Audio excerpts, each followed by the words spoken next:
Action. Yes. We're here. We're live. Not live. Recording. On air. Hello. Hello. Welcome Hello. to another unnamed podcast episode with. Well, The- by now we have our name. We just don't know because has the episode been posted, Michael? It's yet to No, be it revealed. hasn't. Sorry, Bilth. It has not. All right, so We episode one. suck as a superhero team. But anyways, hello guys, and welcome the Omega Condor, Bilth, JT Barney. How's everyone doing on the unnamed podcast? We are going to have a name soon.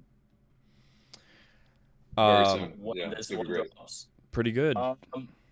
How's everyone been doing? A bunch of us have seen Barbie now. You know what was interesting? So I went into a showing because I got there with 25 minutes to spare in the movie. So I saw the climax and then I went to a different theater and I thought that it was Barbie or Oppenheimer. I thought it was one of those. And Mhm. I was watching all the trailers, and honestly, this experience of watching all the trailers, because I watched the trailers for a movie I didn't want to see, because when it started, it was Insidious. So Uh-huh. all of the trailers were horror trailers. And Psych, you were watching The Flash. The Flash again. dude, see, that's the thing. I would have stayed. Okay, here's the thing, guys. I went into a few movies accidentally. Insidious was one of them, and I watched the whole credit cycle, or not credit cycle, preview cycle. But with the other one I walked into, I just walked into this message, and this teaches me that I guess I don't like Tom Cruise. I walked into the message that Tom Cruise and the director of Mission Impossible Dead Reckoning Part 1, which, fuck you. Part 1? It's the 7th movie and it's part 1? Because it's the finale. It's the finale. There's no way in No. hell that it's the finale of Mission Impossible. Yeah, no. He has said that this is the end of Ethan Hunt's story. Just Okay, like how maybe, Vin but Diesel it's the said end it of was the Mission- end of Dom's story I for don't Fast know and if it's Furious. the end of And Mission he did the Impossible. same thing. It was the end of Brian's story. I I'm don't not saying believe it's it. the end of Mission Impossible, but it's gonna be the end of Ethan Hunt's story. It's kind of like the Bourne Identity movies. They stopped the Bourne movies with Matt Damon, and then they kept one or two going with Jeremy Renner, right? After that, all the prequels Yeah. or whatever. No, Yeah. I mean, not one, necessarily. yeah. They did 3 with Matt Damon, 1 with Right. Jeremy Renner, and then another one with Matt Damon. With Matt Damon. Well, that's the thing. But I think we're going into this trend where we're not ending the franchises, we're ending the characters and introducing new characters in the same franchise. It's Well, why, Okay, why but throw what away medium the does that William Hart? remind you of? Do you know why? Because they don't Just want to really get quick, rid of the what- IP. They don't want to get rid of the IP. That's what I'm saying. What medium does that remind you of? That's not film. That's what I'm saying. Dead Yeah. Reckoning Part 1, it's kind of good that it's failing. You can't do that. Deathly it's Hallows crazy Part that it's- 1 is what started that, and that's because it was adapting a novel that was too long to fit into a single movie. That's Yeah. the only time that this is acceptable. Do you know who Stop else did doing it? Do you two-part know who else movies. did it? Twilight did it. yeah, but Twilight's book wasn't as long as Deathly Hallows. No, I don't know, but I think Twilight followed in Yes. that. No, they in that definitely did trend. that. They Yeah. definitely In copied a in those footsteps. cynical way. Also, Why- The Hobbit. No, let's be honest as well. The MCU almost did it with Infinity War and Endgame, and then they chose not to. But it was going to be a part 1 and 2 Yeah. until like maybe even 6 months before Infinity War was released. They changed it, and they were like, Well, no, separate films. It is Part 1 and 2. But it they really were is kind of a smart. part one and No, 2. Yeah. It is part 1 and 2, but they were smart because they branded it separately. Yeah. Tom Cruise kind of deserves this failure because he shouldn't have called it Dead Reckoning Part 1. That And is it's kind of completely presumptuous. sad too because this movie's gotten really good reviews. It's being called a very good Mission Impossible movie, which I feel I have bad no about. doubt that it's okay, but if I may finish my story, when I saw this director video of the director and Tom Cruise being like, "Thank you for watching Mission Impossible 7 Part 1." He in did a the same thing theater. for Top Gun. No, I know, but it's like seeing him do that and like just saying the name and like with his weird face and everything. You'd think- it filled me with bad vibes, bro. You'd think that he would have learned from The Mummy when they did Dark Universe Part 1 of 1. Dark Yeah, I mean- the only movie in that cinematic universe because it was a huge flop. I I mean, high Mission hopes. Impossible is not a huge flop, obviously, but it's really irritating when And you're you might have your things against I Tom agree. Cruise, but who doesn't want to watch him ride a motorbike off a fucking I mountain don't. and I'm fly? done. I've watched him do it. I Once you do. it's No, like you haven't. No, you haven't. once I've watched him I've- ride a motorbike, I've seen him ride a motorbike. But have you seen him ride a motorbike off the face of a mountain and then open up a While parachute? he's holding onto a plane. I mean, you No, can I probably haven't put seen something that. together with all the times he's been on a motorcycle. This honestly. man actually jumped off a mountain. Come on. You refuse to give him what he deserves. Have you seen the BTS? The director is literally shitting his pants. He's literally the only thing they're waiting for on the microphone is canopy, because that means he deployed his parachute on time. If that doesn't happen, there's no Mission Impossible film. Tom Cruise my is God. dead. I'd Like actually dead. No, I but would that's rather- It's a hell of a behind-the-scenes movie. I would Yeah. rather watch Ghost Protocol again. That's I a would good rather movie. That's a watch good movie. Police Story It's a great starring movie. Jackie Chan. I think it's the best Mission Impossible movie, to be quite honest. Ghost Protocol? Oh yeah, no, it's Yeah. fantastic. Yeah. That was the one I saw in the theater. Right, that's the one where he scales the Yeah. tower, right? The Yeah. building. Yeah, that one's cool. Give me It's Mission directed by Impossible Brad 3. Bird. Give me some Seymour. But it's also that one's good too. But it's I wanna also see more because. Seymour. But it's also because. Oh, you won't anymore. He's dead. But it's also because. R.I.P. But it's also because Jeremy Renner. Jeremy Renner actually did a really good job in that film. I think Jeremy Renner made that film.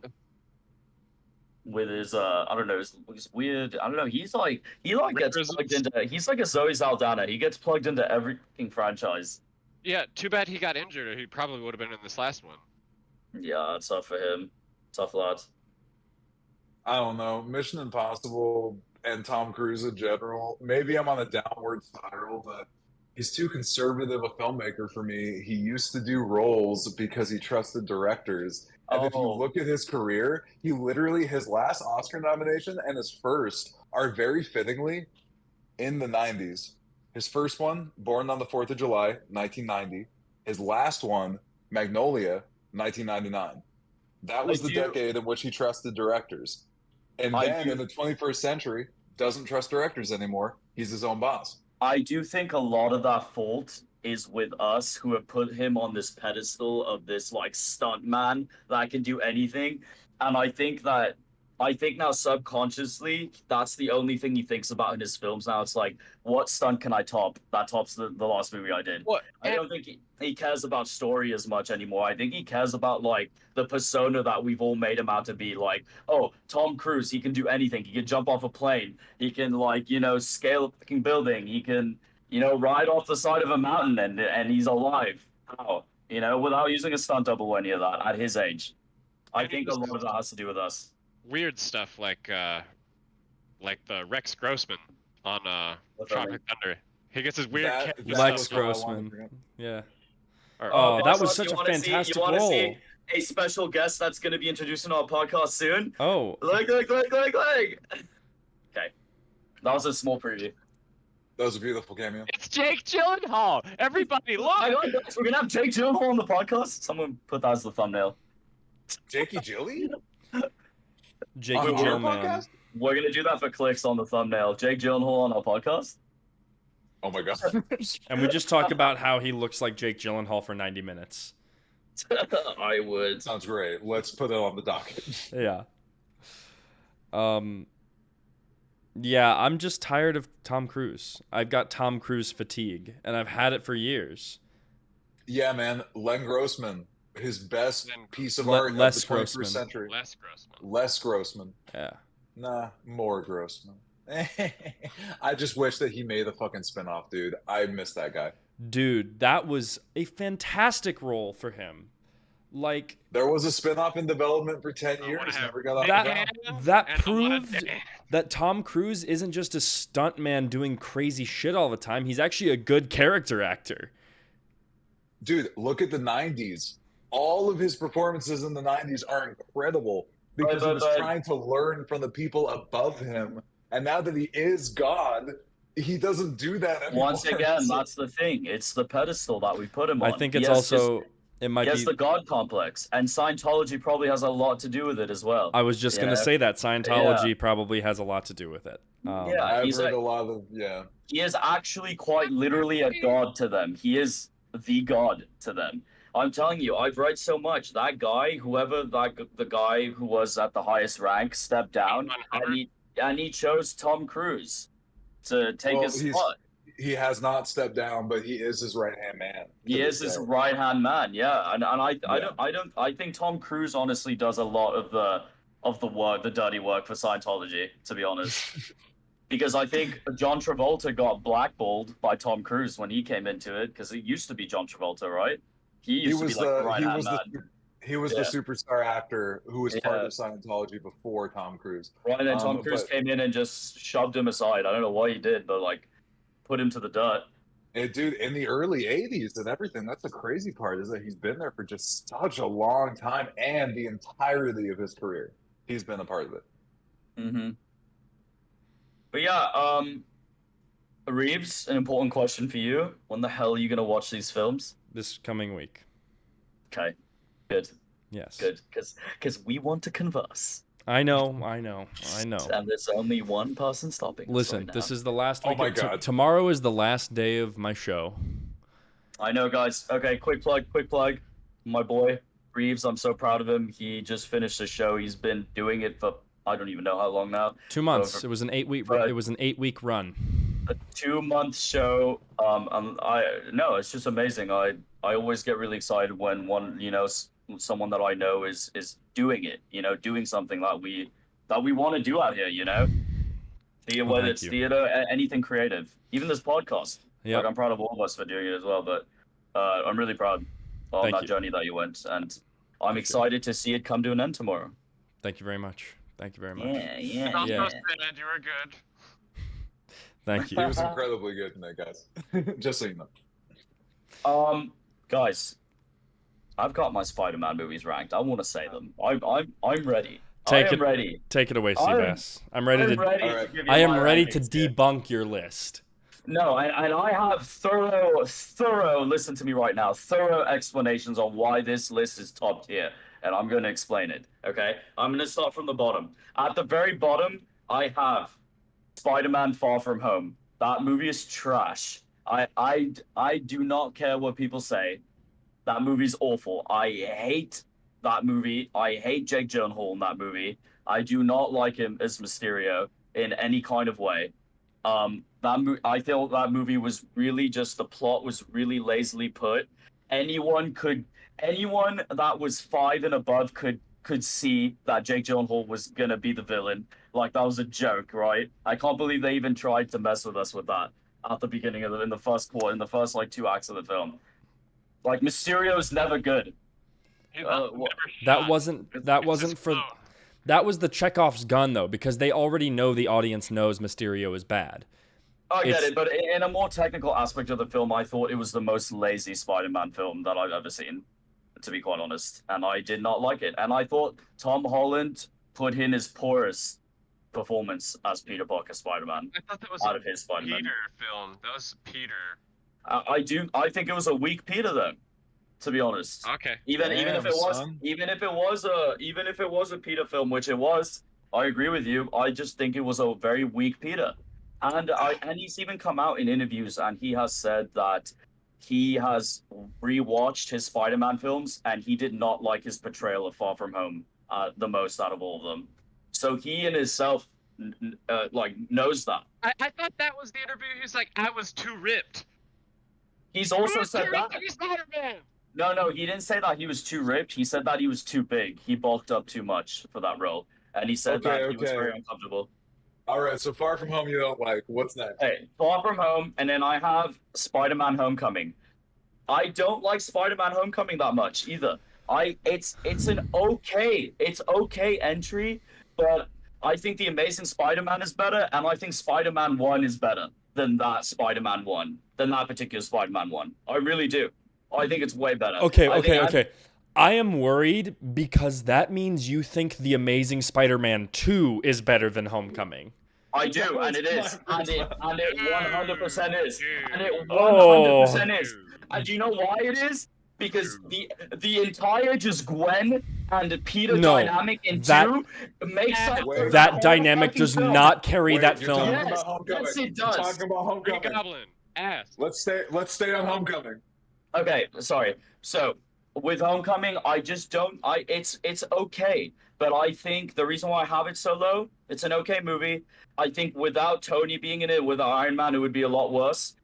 The only thing that I love about the movie is I do like Michael Keaton's Vulture. I think it's good.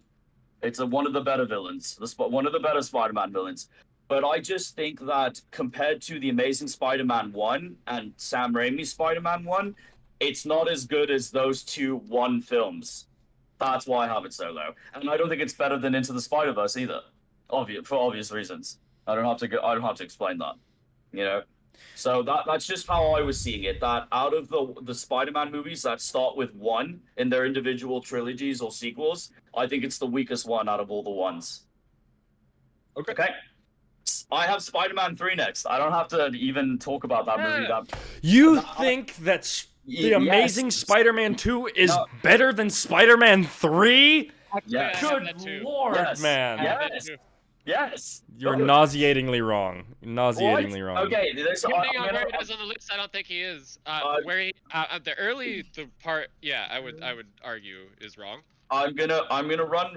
Spider-Man 3 is the worst out of the Spider-Man trilogy. The Sam Raimi Spider-Man trilogy. I will say, obviously, it has lovely, good moments in it. I actually really like his brief time in the black suit Spider-Man suit.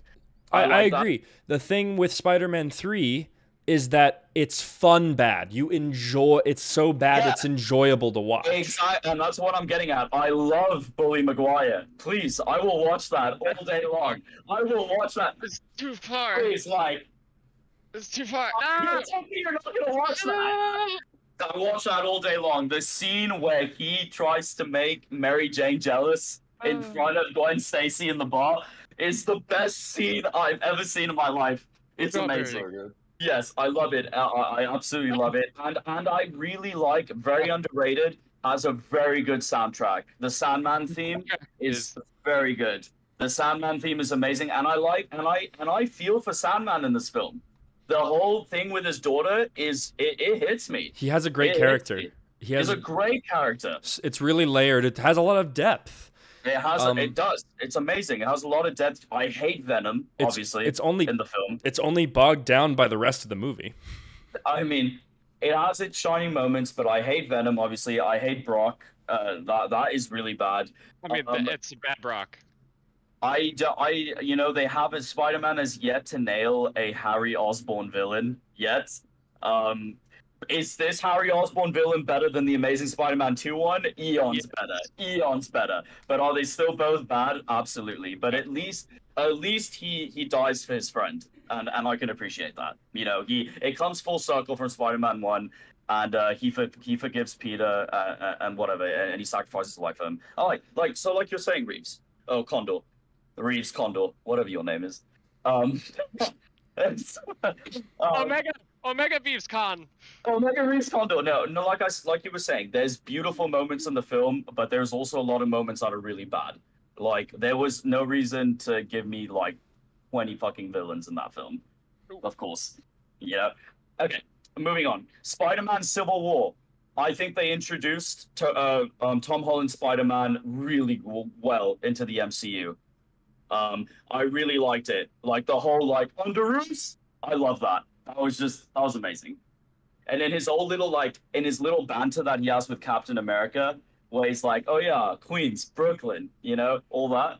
I love that. I think you can see that he was accepted into the role. We got accepted into the Avengers quite easily, and he was an instant hit. I remember being in the movie theater, and people went crazy when he webbed up that shield and he appeared for the first time. And then all the references, the Empire Strikes Back references, when he's tying up Ant-Man, and he's like, have you ever seen that old movie, Star Wars Empire Strikes? Come on. Of course I'm going to love that. If you know me, I'm going to love that. Okay, Spider-Man Infinity War Endgame is next. I've joined them together because he really has no role in Endgame. He doesn't do anything in Endgame. Doesn't show up until the end. Spoiler, if you haven't seen Endgame by now, what are you doing? Why are you watching this podcast? Why are you listening to us? Why are you on this podcast, and why are you even alive? I'm kidding. Whoa. No, it's a joke. I might cut that. Yeah, cut that. But yeah, he doesn't do anything endgame. What I love about him in Infinity War is his relationship with Tony, and that's kind of the bread and butter for me in Infinity War. Is kind of the small journey that him and Tony go on together, and how Tony, I think it makes Tony's character more dynamic, how much he cares about the kids, especially when he follows him into space, when they're going to Titan, and when they're on their way to Titan, right? After that, I have the amazing, this is my top 5 now. I'm in my top 5, so at 5, I have the Amazing Spider-Man 2. The reason why I love this movie so much is there has never been a better Peter and / his love interest relationship than that movie. His chemistry with Emma Stone is unparalleled. You cannot argue with that. It is amazing. That's because they were dating. They were literally dating. They were dating because of that film, though. They weren't dating before that film. Oh, I'm sure. No. Feelings crossed the line.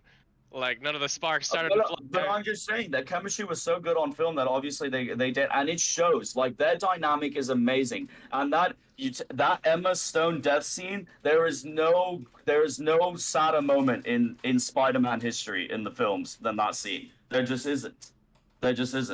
That scene is, and just because of that scene alone and his dynamic and how much he loves Gwen Stacy, I put it above all those films because it was so powerful, and it made No Way Home powerful because of the Zendaya scene. Because of that scene. That was in retrospect. Okay, so yeah, it deserves, and the whole beginning, I love the introduction to Peter's parents and who they were and what they were trying to do. I love that. I loved it. I loved everything with Peter's dad. I love it. I love all that. Nobody gives a shit, though. I did. I thought it made it so interesting. It's literally it's so tonally dissonant with the rest of the film. You're watching a fucking James Bond movie, and then here's Spider-Man. Who put Spider-Man in my James Bond movie? Let's be honest here. Peter Parker is basically an orphan. Yes, he's like with Uncle Ben and Aunt May. Aunt May and Uncle Ben, but like he's always been alone. He's always been a loner, and I love that they give a little backstory as to why he's such a loner. Like, he got abandoned by his parents, and he didn't know why until he had to figure it out. But it was for a good reason. But the issue is they already did that in the first Amazing Spider-Man movie. So they're rehashing a point that did not need to be rehashed. It's something they didn't rehash it. It wasn't told completely in the first one. Yeah, but it didn't have to be. The mystery behind it made us identify more with Peter, because if we don't know why his parents left him, and then we find out at the same time as Peter, rather than this fucking Chekhov's gun, like, oh, his parents were super secret scientists for Oscorp and they left and they were assassinated. It doesn't make sense, because then we identify less with Peter, because we're like, now we're just waiting for him to find out why. There is a deleted scene where he does find out. There is a deleted scene. I know. But I am taking what they were giving us at the first premiere, at the premiere of the film. But I guess for me personally, then, is I really just care about the Gwen and the Peter dynamic. That hit me really hard. And that's fair. That's why I put it up. It's really well acted, and Mark Webb, before The Amazing Spider-Man, Mark Webb did a lot of romance films, so those moments are done really well. But for me, it's not enough to carry the rest of the movie, which has a lot more faults. Right. But obviously, and I will admit, there's a lot of problems with the film. Like I said, Harry is an awful character in this film. I hate him in every way. I hate the relationship. I hate him as a character. You mean to tell me that in the first Amazing Spider-Man, you don't know what Oscorp is, but you're just friends with the heir to the Oscorp empire? By the way, that actor is in Oppenheimer, and he's amazing in Oppenheimer. Dane DeHaan is in Oppenheimer? Yes, he is in Oppenheimer, and he's really, really good. Okay. He has very great moments in that film. He's had time to mature and to you guys are not ready. That film has a bunch of people that I didn't know were in it. Everybody was fighting to be an extra. I would be Everyone, punching extra. but I'd be everyone fighting gets, a lamppost. but everyone gets a moment in that film where you're just like, damn, like, no, I'm not going to say anything more, but I'm just saying everyone gets a moment, their moment, and it's amazing. I don't know how Nolan does all that, but he did. He's a maestro. Yeah. So okay. So after that, I have Sam Raimi's Spider-Man. I have it in my top 5 for obvious reasons. It was the first live-action Spider-Man we had in a long time. In like a legitimate live-action Spider-Man. I'm not talking about like those old ones, whatever.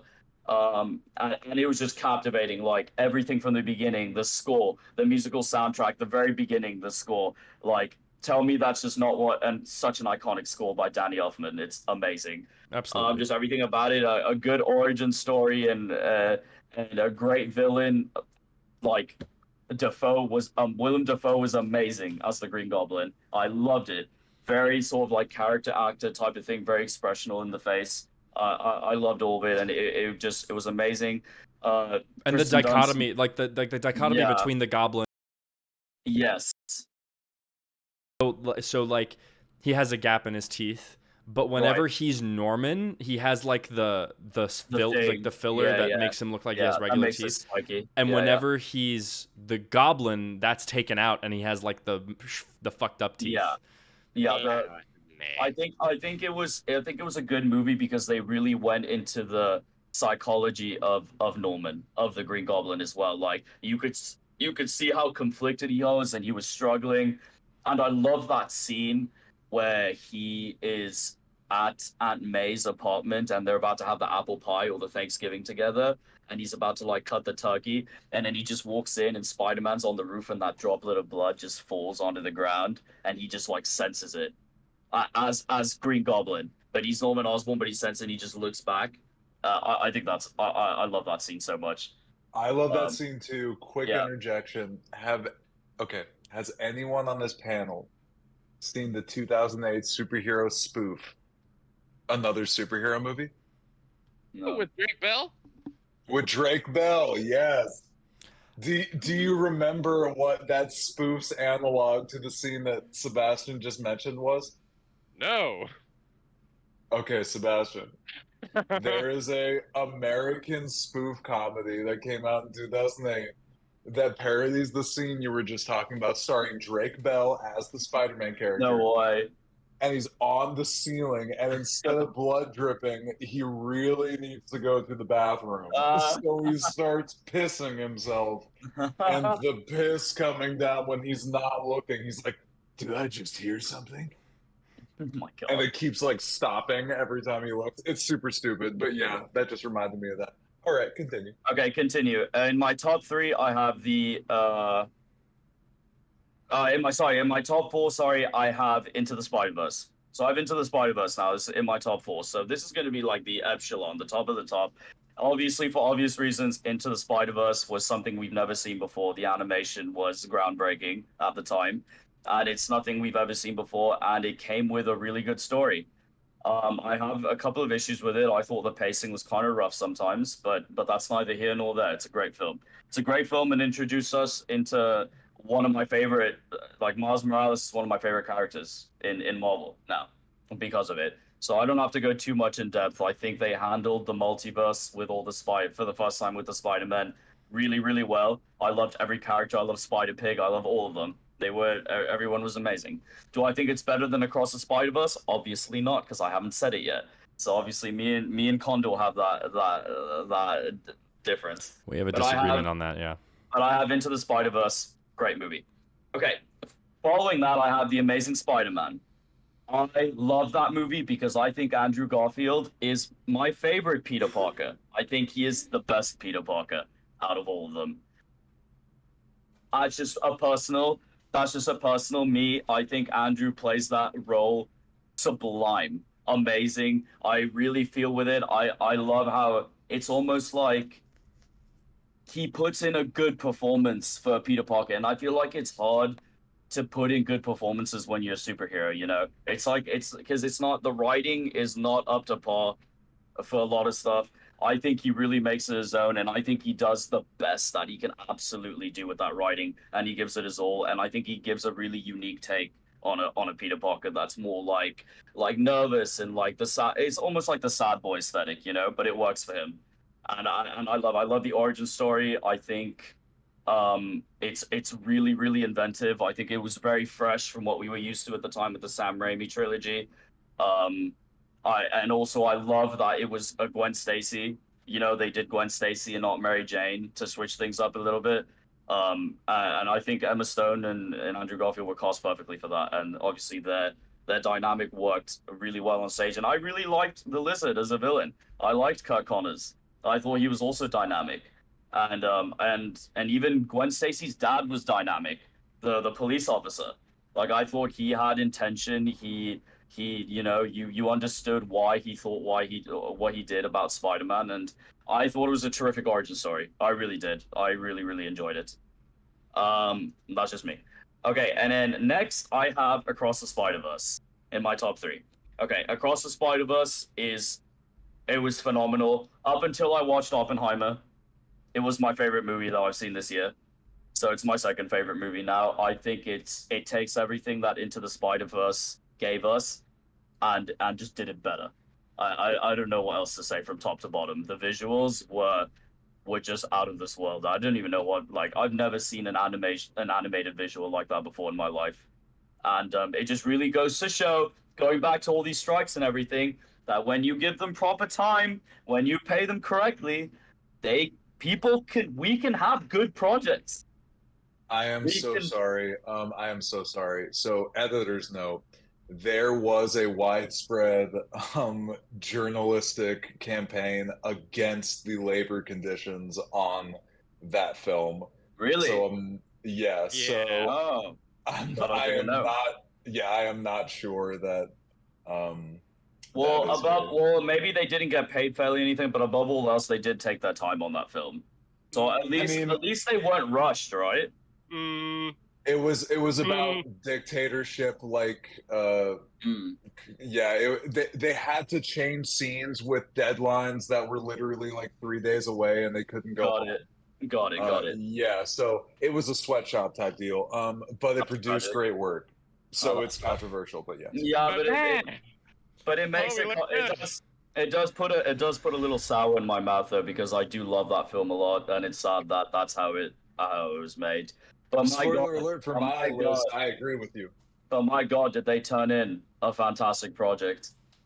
Like, just phenomenal. It was a perfect Spider-Man film. I don't know what else to say. It was just amazing, and Donald Glover being in it was great. Yo, spoilers. People have seen it. Spoiler alert: Donald Glover's in it. Number two. Number two, I have No Way Home. Okay. I have not seen a Spider-Man movie be hyped like that movie was with the pre-hype. Do you remember the whole journey that film went into? Do you remember the very beginning of it when people were freaking out because there was not even a trailer yet? People were counting down for the trailer, and the first trailer of the film came out only like 6 months before the actual film came out. They waited that long to release anything. And when I saw that first trailer, and I saw those tentacles, and I saw Alfred Molina coming back as Doc Ock, I fanboyed hard. I really did. I freaked out. There's like I never in a million years thought that I would see that character ever be shown again on screen. And then when I saw Willem Dafoe's Green Goblin, never in a million years did I think any of these characters would be in an MCU film.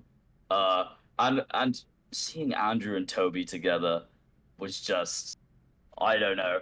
As a Spider-Man fan, I don't think you just want anything more than just to see that. And even though I thought Andrew stole all the scenes, because he was great, it was just nostalgic, pure nostalgia to just see Tobey Maguire just be there, even though he didn't really do as much as I would have wanted him to do in that film. But just seeing Toby there as like the old guy now that's married with a wife and kids, and like, oh yeah, I'm just a normal lad now, was fantastic. I love that film dearly. I really do. Do I think that all of that could have been avoided in the film if Tom Holland was just a little bit smarter with his words when he made that spell? Yes. I think the way that whole movie collapsed on itself with the conflict was just stupid. because it just seemed like he could have easily just said the spell how he wanted to, and that would have been it. He didn't have to keep interrupting Doctor Strange. So I thought that part was a little bit like, I don't know, I think reaching. Doctor Strange should have asked him the parameters he wanted before starting the spell. I also think Doctor Strange is an idiot to listen to a kid like that. Yeah, in the Doctor first place. Strange Yeah, is yeah. a dumbass, but they kind of give themselves an out when he says, "I'm Right. sorry, with all we've been through, I forget you're just a kid." And I'm like, that's not an Yeah. excuse. Yeah, I mean, he's like, and I think he quotes, "We saved the world together" or something like that. It's like, Yeah, I'm like, that's not an Yeah. excuse for you to be flippantly irresponsible. right. And then I don't they never really explained why. Who's his partner, the Master of Arts now? The Wong.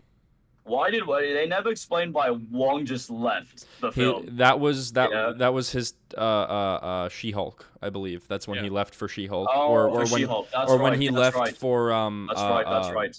It was either She-Hulk, Shang-Chi. Yeah, it was one of those two. Right. But I would have loved some more explanation because I feel like Wong would have been able to stop all the events as well, like easily, and that's probably why they had to give them the out, because he could have reversed or fixed the spell easily because he's the master of the mythic arts or whatever. Yeah. So like I said, I love No Way Home because it did something that I never thought in a million years anyone would do, and that was just bring all the Spider-Men together, and that was just the hype for that was crazy. My number one, and this should not even be a conversation. It's not a conversation. It is Spider-Man 2. Sam Raimi's Spider-Man 2. And I'm sorry, it's just not even close. This is a literal story about forgetting how to be a hero and relearning how to be a hero. That is as powerful as it gets for a superhero. That is as powerful. That is a Peter Parker story.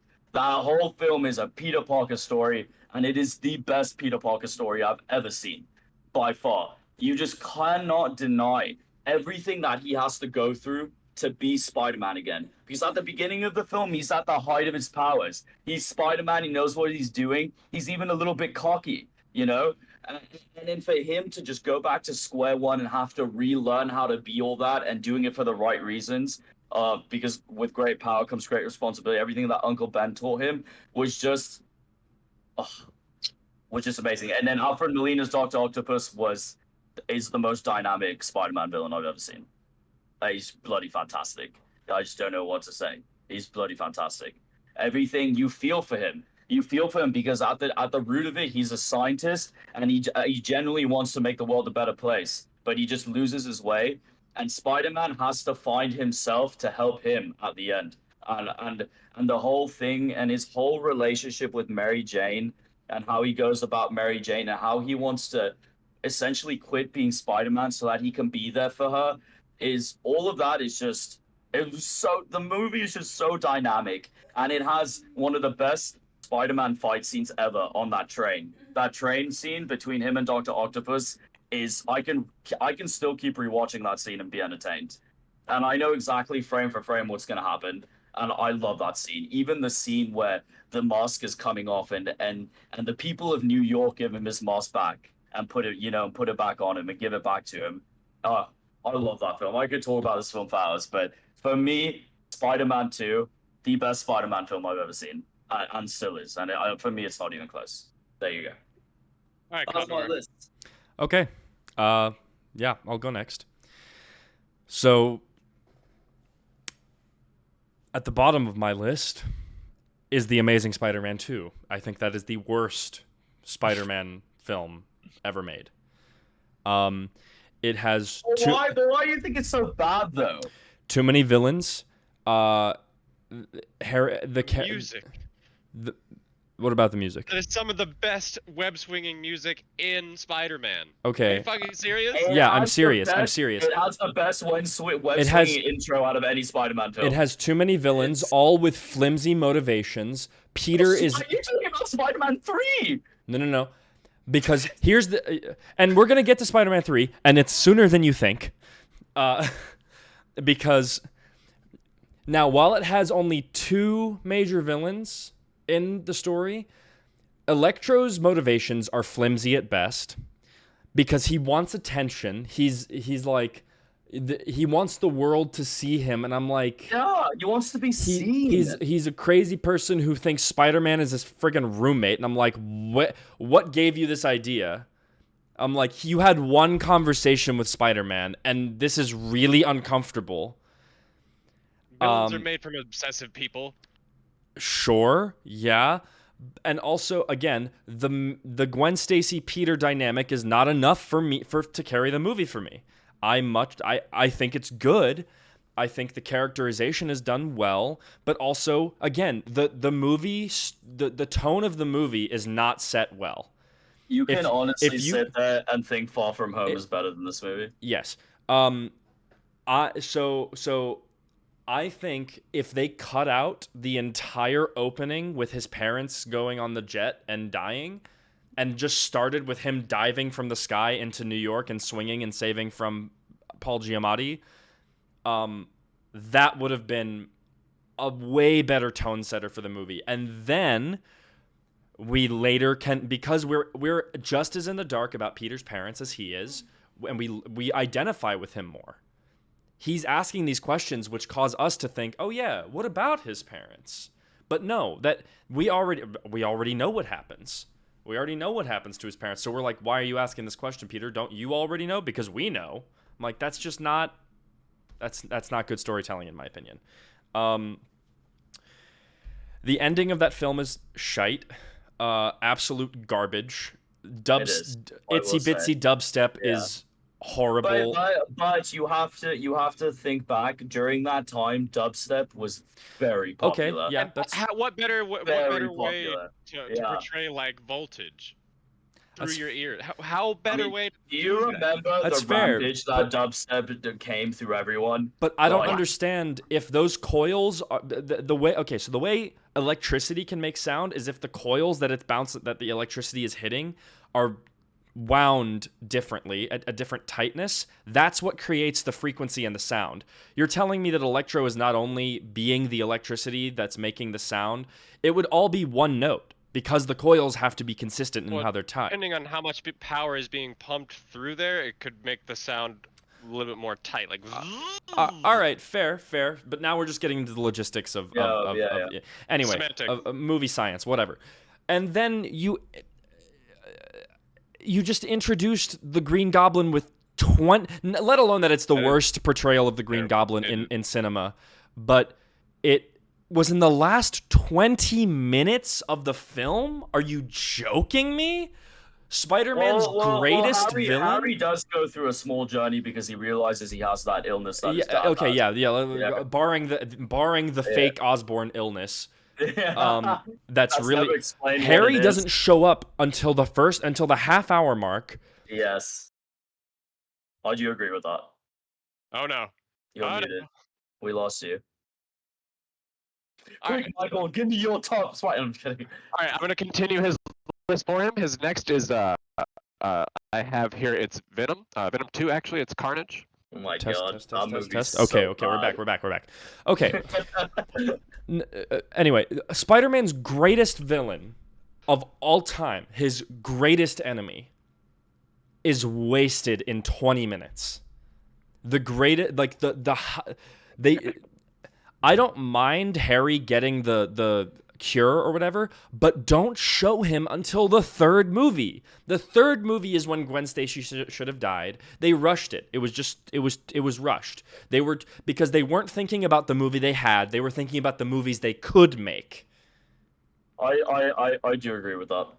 I think they got lost in the sauce. That's all I'm going to say about The Amazing Spider-Man 2. It's the worst Spider-Man film. Moving on. Spider-Man 3 is next on my list.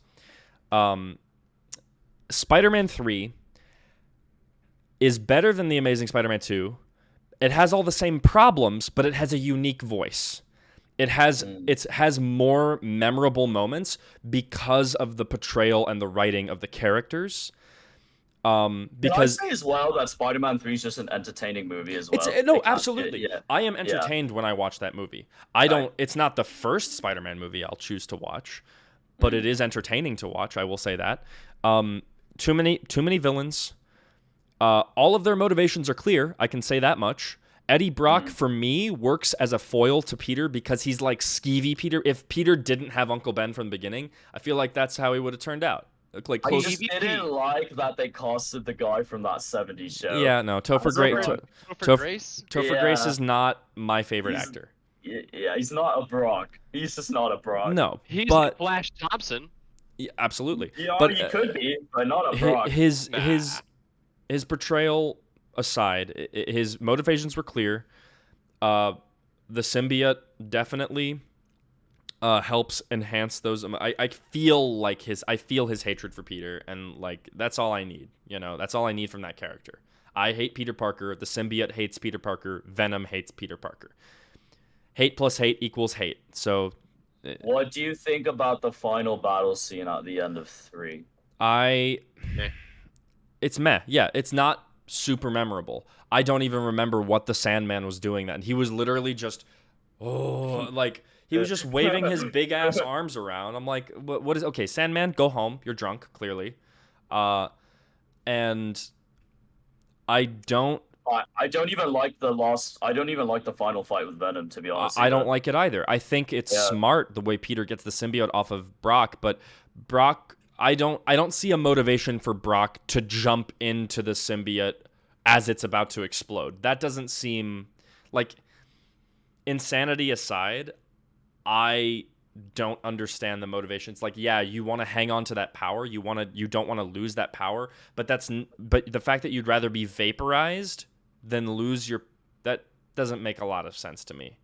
This might be like a very technical thing, but is it bad that I hate that Spider-Man shoves those poles into the cement so easily? No, when he's like okay, him, hold on. You're him. telling me it's okay for Spider-Man to stop a full speed train, but it's not okay for him to be able to puncture cement? No, I mean, I think he can do it, but I don't know why that scene just bothers me when he does it, because it looks so fake. Anyway, okay, so that's Spider-Man 3. That's all I'm going to say. To be fair, that's my entire complaint with that whole finale. The whole finale just looks fake the whole time. Yeah, it does. It does not look real, like, at all. And I know it's a superhero film, but like that was just a little bit too much. I agree with you. Next on my list is Endgame Infinity War. Mostly because they're not Spider-Man films. He's not in them enough to be able to influence the story. He has an impact on Tony's arc, but it's not enough to carry it. Like, they are better. They're obviously some of the best movies on this list, but because we're comparing Spider-Man films specifically, I can't put them higher on the list. That's all I'm going to say about those. Next on the list is Civil War. Same deal. Not really a Spider-Man movie. Has a really cool Spider-Man short story inside of it. And I do like Civil War. It's not my favorite Marvel movie. I think Cap is inherently wrong, and it's really annoying for him to butt heads with Tony over literally nothing, because Tony signs the Sokovia Accord. This is talking about Civil War now, not Spider-Man, but Tony signs the Sokovia Accords only to go behind the government's back anyway, which is why I feel like Cap could have just done that with him. Like, but he only does that though, anyways, to stop Cap, right? Yes. Tony. Yeah. Yeah. Anyway, Tony go wanted to be held in check. Cap down. All I'm saying is now, all I'm going to say is left on Civil War is Spider-Man that is a good introduction for Spider-Man in the MCU. And I think establishing that relationship with Peter and Tony, it makes sense, because like people complain about MCU Spider-Man, like, oh, in the comics he doesn't like Tony Stark. He's not. It's like they're trying to make him Iron Man Jr. And I'm like, but in this universe, that makes the most sense. In this portrayal of the character, of course, a science-minded person like Peter Parker would look up to Tony Stark, who is one of the greatest innovators in his field.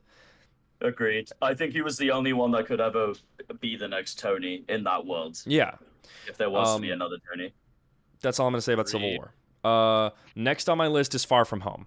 Far From Home is a better Spider-Man film than Civil War, because Civil War is not a Spider-Man film. Have Far From Home above Spider-Man 3 though? Yes. God. Because and Amazing Spider-Man 2. It's still because it holds consistency. It's consistent. Tell me what that movie does well. and I will tell me what that movie does well. His relationships with MJ, he's constantly like the fact that he's trying to hide, like the way he's hiding his secret while on this class trip, his friendship with Ned, like I don't know.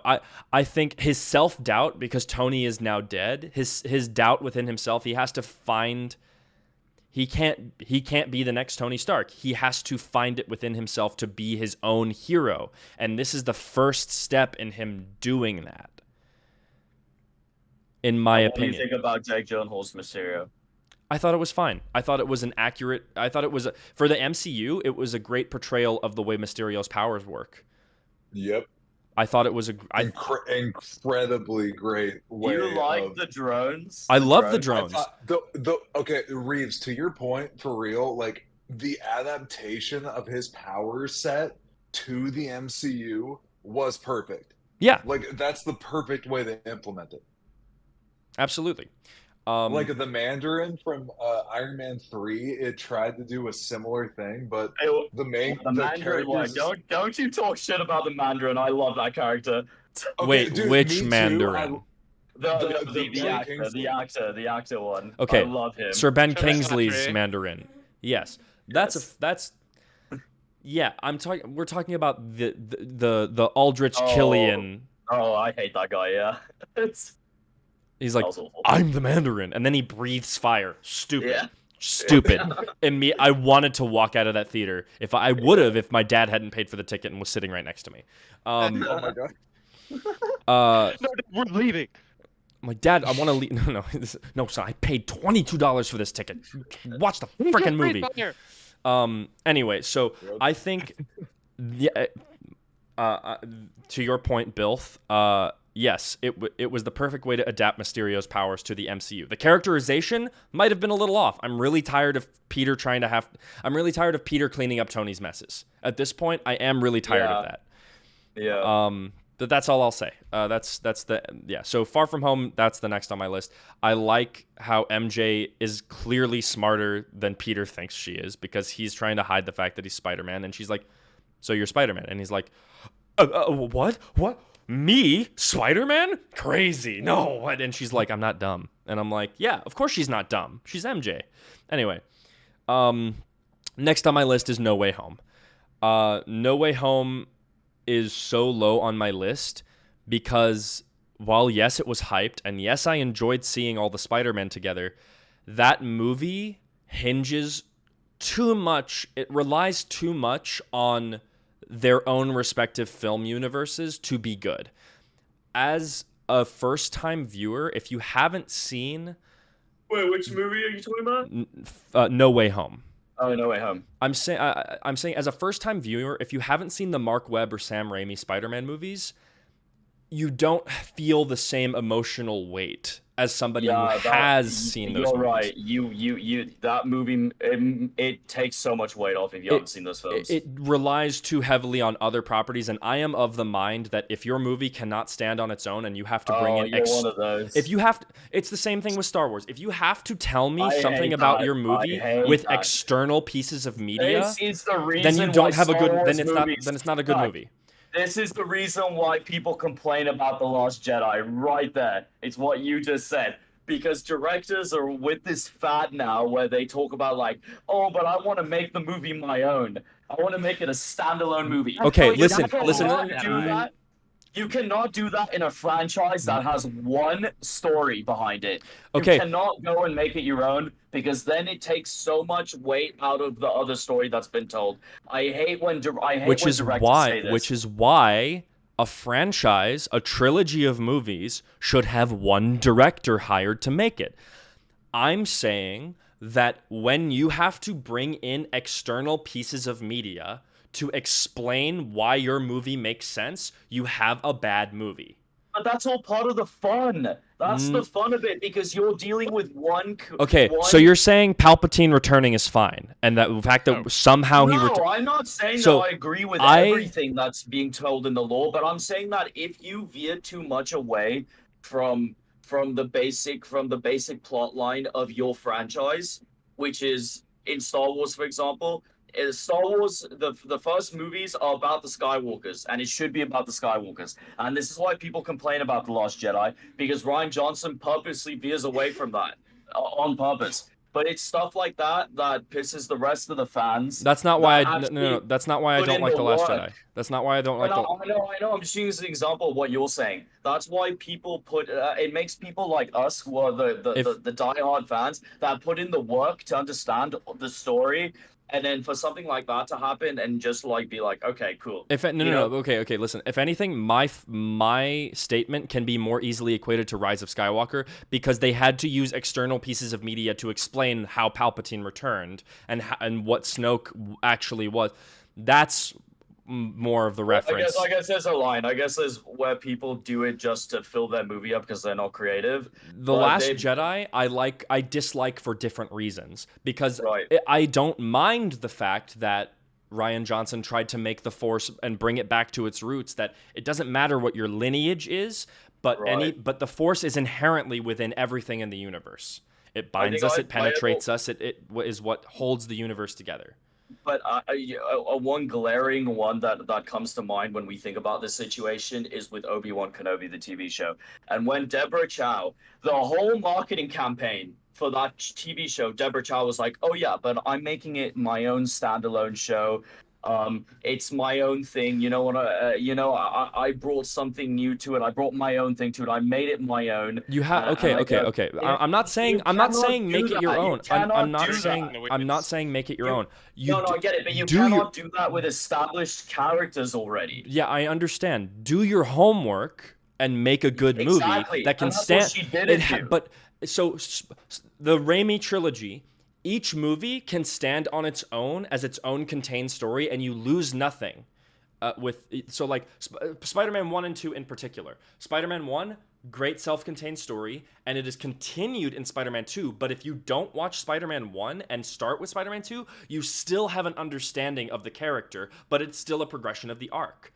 But the thing is, I feel like you're equating No Way Home with including Alfred Molina, Willem Dafoe, and all that as lazy storytelling. No, it's not lazy. I'm just saying it because of the fact that it's not lazy storytelling. It's a crutch. It is a crutch using those other movies to boost itself up. But I don't think it was a crutch though, because they did it in a way that made sense for that film. I'm not saying it didn't make sense. I'm not saying the movie is bad. I'm saying this is not speaking to the quality of the film. But it definitely boosted it. It definitely boosted it, but that what's wrong then? But it hinges on it hinges on whether or not you've seen the Mark Webb and Sam Raimi movies.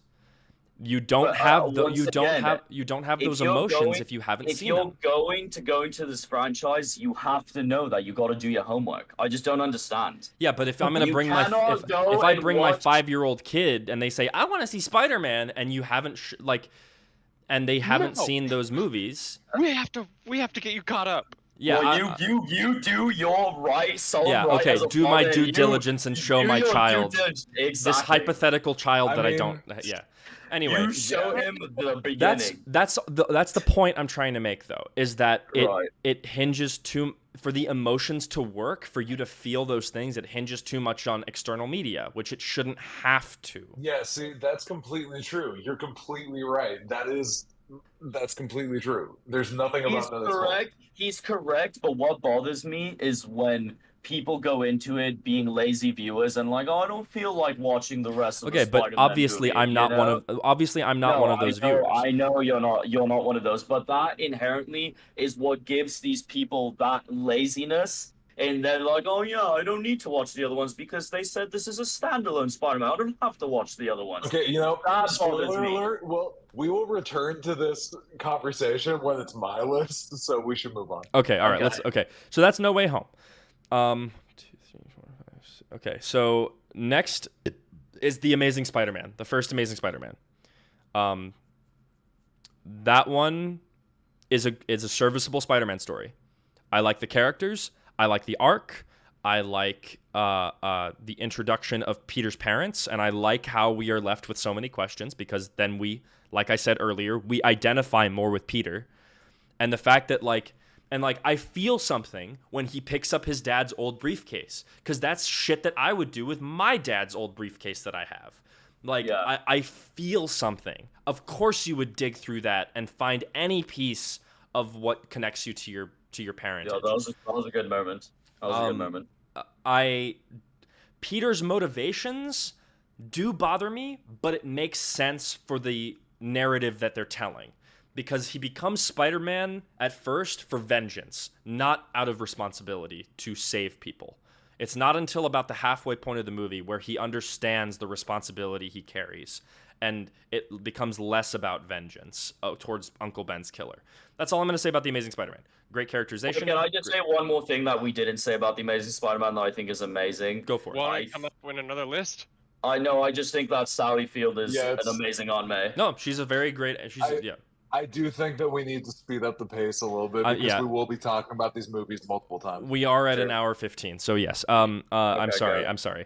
Next up is Homecoming. In fact, I have a timer going now. I think I'm going to keep it 3 minutes maximum to each thing. Okay. Perfect. Sorry, I'm sorry about that. Next up is Homecoming. Homecoming is, I think, a great film. I think it's a great Spider-Man film. I enjoy the characterization of Peter Parker, and I enjoy the characterization of Spider-Man. That's another thing. Sorry, going back to Amazing Spider-Man, the first one. I think Andrew Garfield is a better Spider-Man than he is Peter Parker.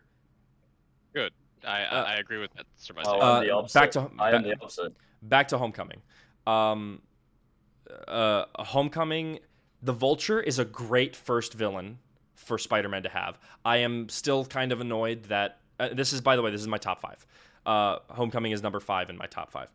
I still am annoyed that Vulture's motivations stem from Tony Stark's misdeeds rather than Peter Parker and an inherent, so it feels again like... And also Happy Hogan is really freaking annoying in this movie, because if Happy would just answer a call and not be a dick to Peter, the whole movie would not have happened. Anyway, that's all I'm going to say about Homecoming, but it's number 5 in my list. Number 4, we've got the first Spider-Man movie, Sam Raimi, 2002 Spider-Man. It is so well paced. You have Peter's story, Norman's story. Peter's story, Norman's story, convergence, and then they converge, and their stories begin to intertwine, and their conflict grows and grows, going from Aunt May and then all the way to Mary Jane and the kids, and making the ultimate choice that Peter refuses to make. He's like, Spider-Man is a sacrifice, but this is not a sacrifice I'm willing to make. And he has to, and proving Goblin wrong, that he doesn't have to make that sacrifice in the penultimate scene of the film, is just amazing storytelling, in my opinion. He proves Green Goblin wrong in that moment. The final fight between Green Goblin and Peter, Goblin revealing his face as Norman, like, it's not me, it's the Goblin is doing this, and then my cat is scratching the door, excuse me. Oh my god, this man is gonna put Spider-Man 2 next on his list. My cat mom. And number 4. Jesus Christ. Wait. All right. Sorry, Reese. What number are you on again? This is number 4 on my list. This is about to put Spider-Man 2 on his list. I think that's all I'm gonna say about Sam Raimi's Spider-Man 1. Here we go. I'm about to freak out in like 5 seconds. Number 3 on my list is Spider-Man 2. It is Spider-Man 2. That's because Across the Spider-Verse is number. You take away the Sorry. animation Spider-Man 2 is number into 3 the on my list. Spider-Verse. Spider-Man 2 is number Listen to me. 3 on my list. Yeah. Listen to me. Take away the animation into the Spider-Verse and Across the Spider-Verse. It is not a better story than Spider-Man 2. Neither of them are. We'll get to it. No, We'll get to it. no. Okay. Spider-Man 2 is a great film. It is well done. It is one of the greatest superhero films of all time. However, we have made so many advancements in the world of superhero films that it has a unique voice, but it is so abhorrently early 2000s that it hurts. It hurts me. Mary Jane, the dynamic between Mary Jane and Peter annoys the shit out of me. Mary Jane is such a bitch. She is ready to marry astronaut? astronaut. J. Jonah Jameson's son. Yeah, she's ready to It marry was him, but she's beautiful, still Rich, though. playing the field with Peter. Excuse me, bitch. Go back home to your fucking man. And that's an astronaut. Peter is a low-level photographer who doesn't even work on the permanent staff of the Daily Bugle. Well, what do you expect when he's never there for her because he's out saving the day all the time? But here's Peter the or the astronaut? But she's still playing. She's like, hey, we should go out. And he's like, no, I still want. I can only be friends with you. And she doesn't know why, which is fine. It's fair. The man couldn't make it to her play one time. But he, one. Okay. But she's still like. That's not what I'm talking about, Sebastian. I'm not talking about how Peter's not there for her. I'm talking about how she's not there for Peter. Oh. Ooh. I mean. Oof. Oof. Peter Parker is a fucking king. And this fucking street level bitch is this two-faced bitch is actively flirting with Peter while she is engaged to somebody else. Out here in the streets, playing Jumanji. That's all I'm. No, the main. And also Peter doesn't unlearn how to be a superhero. He begins to question why he's a superhero because he wants to be with Mary Jane more. So he's like, I want to give up being Spider-Man so I can get some pussy. Yeah, but he has to relearn how to be a superhero again. Of course, this is boiling it down to its basest components. But the way I see it, Peter's like, hey, I would rather be with Mary Jane than be Spider-Man. But it's not even just the Mary Jane factor. It's the factor. It's everything. That's time for this. That's time for this. Move on. Across the Spider-Verse is next on my list. Sacrilegious. What you just said was sacrilegious. Across the Spider-Verse is number 2 on my list. It's ridiculous. And You're ridiculous. the only reason it doesn't take the number 1 spot is because it is an incomplete film. It is inherently incomplete, and it relies too much on the story being continued in the next one. That's what Into does too. No, it does not. Doesn't. We are going to get to No, it Into the does not. Spider-Verse. We are going to get to that. Across the Spider-Verse is a very good story, but the fact that it cannot be contained into its own film cleanly bothers me. Well, what do you expect? It's the middle film out of a trilogy. Yeah, but Man, Empire there's not Strikes a lot of films that can do that. Back does a really good job. Like, the only loose end is Han Solo has been captured. That is the only loose end in that film. This film has Gwen assembling the Spider-Verse force. It's already the intro to the next film. What? It's intro to the next film already. Am I understanding then that you lot don't like continuations and stories? Is that what we're getting at tonight? Is that what we're getting at tonight? If you're trying to put one movie in its nice little package, I would be so on board with you guys if we were talking about individual movies. I would be so on board with you guys. But we're talking about franchises once again. Franchises that one storyline. Just because it's a franchise doesn't mean I have to. Why would I? Just because it's a franchise, you're basically framing a franchise as a season of television now. It's not supposed to be that. It's not. That's not what a movie. That is not what movies are. That is not what a franchise. What are you talking about? It's supposed to be treated like a comic book. There are different illustrators and artists for every book. I know, but it's one story though. So of course there's gonna be, and especially when you're the middle film in a trilogy, of course there's gonna be loose ends. That's something you just have to. But I'm saying it was too many. Pause. It was. Guys, pause on this. This is a huge divide, and it is something that will maybe be reflected. It's definitely reflected in my list. It will probably be reflected on Justin's. So we should continue. Very well. Okay.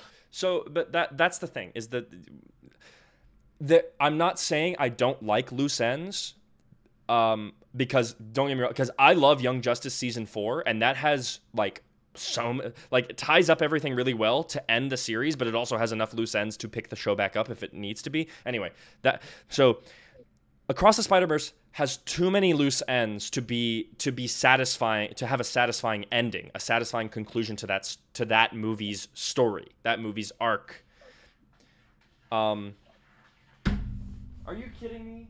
It's in our there's no Like, I get loose ends being tied, and I get when loose ends should be tied. And an example, just quickly, in Dark Knight Trilogy and Dark Knight Rises, there should have never been that Robin thing at the end. That I can agree with you. That I thought was stupid because you're ending the trilogy, you're ending the story now. There shouldn't be a loose end to that. And I know Nolan is Not a famous for loose doing that. end. It's the end of Bruce's story. When you have loose ends in the middle film, of course there's gonna be loose That's ends. not a loose end. Because there's a beginning, there's a middle, and there's an end. Okay, but That each is- film has to be end- able to stand on its own to be a good movie as well. It Oh, shouldn't. is that peachy? It is Is that peachy. peachy? It's peachy. Hi, yeah. peachy. I'm saying each issue of a comic book has a beginning, middle, and end, and then has a continuation. But while it is part of a greater story, it should be able to stand on its own as a good book. Marvel's Civil War, the comic book, does that really well. But the comic books and films are totally different mediums. Yes, but we cannot compare them. Into the Spider, no. Yes, we can. Because in terms of stories being told, it's not comparable. no. It's not comparable. Yes, it is, because these movies, these films specifically, are trying to emulate the feeling you get while reading a comic book. Yeah, The some of them style is definitely about about trying to feel like you're reading a comic book that is in motion. Some of them are That's all I'm going to storyboards. say about Across the Spider-Verse. Into the Spider-Verse is number one. It is the perfect contained origin story of a Spider-Man that we've seen. Miles It's Morales. animated. It's animated. Okay, yeah, that's fine. I don't care. I like animation. No, animation is great. It is. It is. It It's has- just harder to do It's stuff just exactly. practical. It's hard. So I think animation for this kind of story, like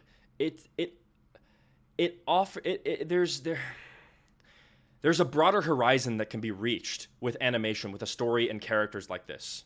I'm thinking the same thing with practical effects after what I'm hearing from Oppenheimer. Like, The only problem that I have with animation sometimes and being involved and mixed in with live action stories is that you'll never get the sense of realism that the live action stories give. No, that but is the issue. that's not what animation is supposed to and do. it's much harder to relate to an animated project than it is to a live action project. Obviously, I disagree. Yeah, I would say that's very subjective. That is a very subjective opinion. Into the Spider-Verse is the perfect coming of age story for Miles Morales, and it does not leave any loose ends untied, other than Gwen is like, "Hey Miles, got a minute?" And like that's perfect. That's the perfect ending, because that means Miles, the community that Miles has cultivated, and the people that gave him the strength to stand on his own are still in his life. what loose ends are you so bothered with in Across then? Miles is trapped in Dimension For an 42. entire Gwen for an is in entire Miles's original dimension, assembling the Spider Force, and they don't know where I know, Miles so is. The Spot is about that to a murder bad thing? everyone. Is that a bad thing? I'm not- All of that? Sebastian, I'm not saying it's a bad thing. I'm saying that doing that makes it weaker as a standalone film. It is a good story being told, but it is now the ending of this movie to make this movie viewed as good. Is the problem with that is that it is now relying on the third film in the franchise to resolve all these issues. Maybe I'm just the type that doesn't have a problem with that. I guess. Right. And there you go. No, Yeah. see, That's- okay, that's- I'm sidebar. This is a fascinating discussion because we've been talking about this, but the difference between television and film and the ways that they're blending together, this is a very fascinating topic. And if you Yeah. do feel that like serialization in film is cool, then we should talk about that because that'd be a very cool We thing to we go can talk over. about that another time, but I'm definitely that's what down I'm to saying. revisit this because it all goes into now what MCU and Star Wars is with the mixing of the TV shows and the films now into one story. And that's the So- thing. The first time I watched The Force Awakens, for example, I really enjoyed it. But now, seeing what we got after The Force Awakens, I really hate watching that movie. Yeah, because at the time, Same. you didn't know what was coming. Exactly. I didn't See, know it was yeah. coming. And then when I that's saw what I'm talking about, dude. we need to talk about this because I have so many thoughts on the serialization of film all right, content. moving on. Bilth. You're next with the list. Go for it. That's all I have to say on Into the Spider-Verse. Into the Spider-Verse is number 1. Yeah. Can we get a recap real quick, starting with you, Sebastian, and then moving on to Condor? Huh? Recap your list. Yeah, can we get a little recap of the Yeah. Far From Home, Homecoming, 3, Civil War, Infinity War, Endgame, Amazing Spider-Man 2, Spider-Man, The Amazing Spider-Man, Into the Spider-Verse, Across the Spider-Verse, No Way Home, Spider-Man 2. I Got have the it. 2 live action above the 2 animated. Is kind of like that's what you should take away from my list. Okay, and then Condor, your list. The Amazing Spider-Man 2, Spider-Man 3, Endgame, Infinity War, Civil War, Far From Home, No Way Home, The Amazing Spider-Man, Homecoming, Spider-Man, Spider-Man 2, Across the Spider-Verse, Into the Spider-Verse. Okay, nice. All right, so my list, starting with number 12, we got Civil War. I agree with what you guys were saying earlier. There's a nice little Spider-Man short film in there. I like it. That's about it. Just not enough. Not enough. No, not at all. I do not like Civil War as a movie. The That's a whole airport, other. yeah, it's a whole other thing, but the airport fight scene in particular is just so visually just bleh. Like it's a superhero movie, dude. I do think that airport scene feels a bit staged. It does. Yeah, man. Yeah. Completely. Although I do agree with your point earlier about like again, like as a Peter movie, Tom Holland does a great job at debuting himself. Like when he makes that Empire Strikes Back reference, it is funny. It's very Yeah. endearing. And I just as soon as he comes on, he's got this air of light about him. Like he's got a real presence, and I dug it. But in terms of the overall Spider-Man, not my favorite. And I do think Civil War has the best villain, one of the best villains in the MCU, Zemo. Oh, for Baron real? Zemo is one of the best? Okay, I think he's one of the best villains. that's a conversation for a different day. Yeah, Maybe in Falcon and Winter agree with that. Soldier, but in the Civil War, not really. I think His so. plan is We just a little shite. Hey, I'm sorry, Yeah, guys. Pause. depends a hell of a I lot need on to luck. refill water. Refill. Cool. We can talk about this for a second then while he's gone. Yeah, pause. I do think he's one of the best villains in the MCU because he comes at it from just a pure humanity type of standpoint. Like he has his intentions and his motivations are from the rawest, deepest level. It's Revenge. these mofos think that they can just tear up an entire city, tear up Sokovia, and have no consequences. It's almost like Man of Steel in It's almost like Man of Steel in Dawn of Justice when he's fighting Zod. There's gonna be casualties, and there's gonna be that one person that's like, my family didn't deserve to die in all this, but where were the Avengers helping me when I needed them? I think that is the best kind of motivation. I would say I think Thanos has I'm not saying he's the best. I'm not saying he's the best villain. Just one like of Thanos, the best. Okay. just one of the best villains, I Okay. think, with the Alright. with the clearest and best motivation. I think He's like Thanos on a smaller scale then. For and you. he doesn't need superpowers. He tears the Avengers apart with his knowledge, with his mind. That's insane. He doesn't need to punch his way through the Avengers. He's literally tearing them up from the inside. I don't know. I think you should look back on it and really look at his character in the film. And he tears those Avengers up more than any of these other villains do in these other films. I would say the Sokovia Accords did most of the work for him.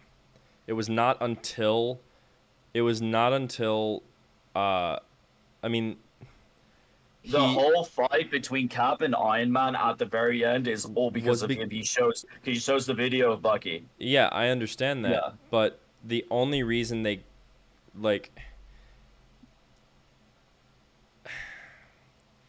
The only reason they got to that point was because of the Sokovia Accords. Because the Sokovia Accords means they have the UN meeting, which means King T'Chaka is Right, no, there. I get it. Which means he's I get it. yeah.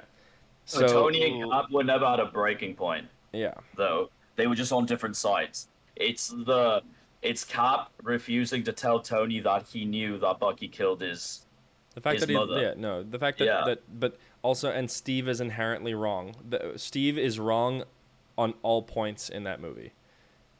If anyone who is Team Cap, I inherently do not trust. I'm like, really? Team Cap from Civil War? Are you sure?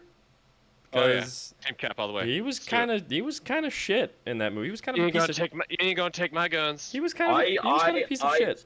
From the very first 20 minutes of the film, I was like, I'm Team Tony all the way. What Cap is making logistically, logically, Cap makes no sense in this film. And it's ridiculous because it's Cap, right? And you would think that he would make the right decision. Tony is what I don't care what people say.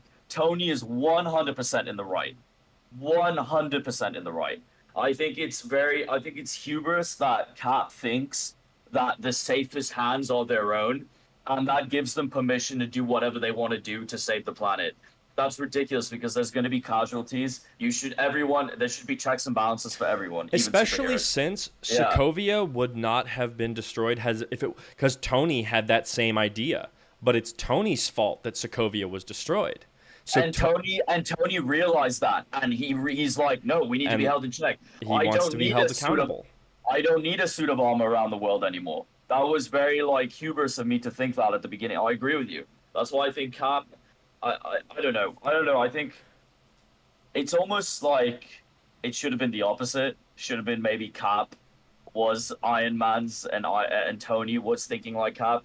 It almost feels like it should have been opposite, but I guess you can't go against MCU's hero, which is Tony Stark. He's like the ultimate goodie, isn't he? Yeah. Anyways.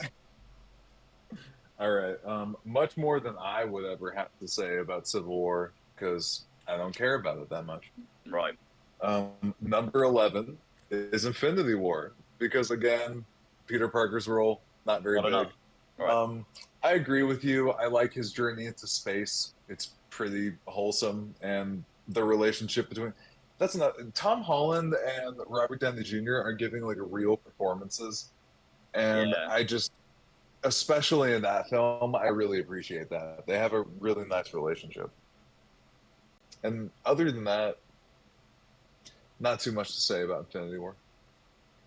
I'll I mean, take it. there's not much to say. There really isn't. I mean, yeah, I agree. Number 10. Ooh. I'm sorry, guys. One more second. It must be really choking him up to spit out that 10. Must have been Must Watch be him. Amazing Spider-Man 2. I know. Watch him put Spider-Man 2 at number 10. Spider-Man 2. All Spider-Man. right, guys. I'm ready. What'd you say? Number 10. Spider-Man 2. Oh, shut up. Really? No. Stop it. Oh my No, God. no. I was about to Number leave. 10. Number 10 for me is No Way Home. Really? Okay. Yeah, so we were just talking about it, but Reeves, I completely You agree know with what? you. I'm not surprised you would say that, actually, to be honest. Condor, I'm by not the way. surprised. Well, yeah, of course. Okay, I'm not so surprised. Sebastian, for real, the serialization of the film industry. Yo, sea bass, fish boy. The serialization of film stories does nothing but service the IP that are owned by the big five I companies. knew this is where you were going to go with this. The IP argument. No, it's just completely true. It's. I get the IP argument, I do. But if we're going to use this argument, then we'll never be able to see these types of movies where the Tobys and the Andrews and the Tom Hollands never come together in a movie because, oh man, it's for the IP. Well, see, No, here's- it's for the okay. fans.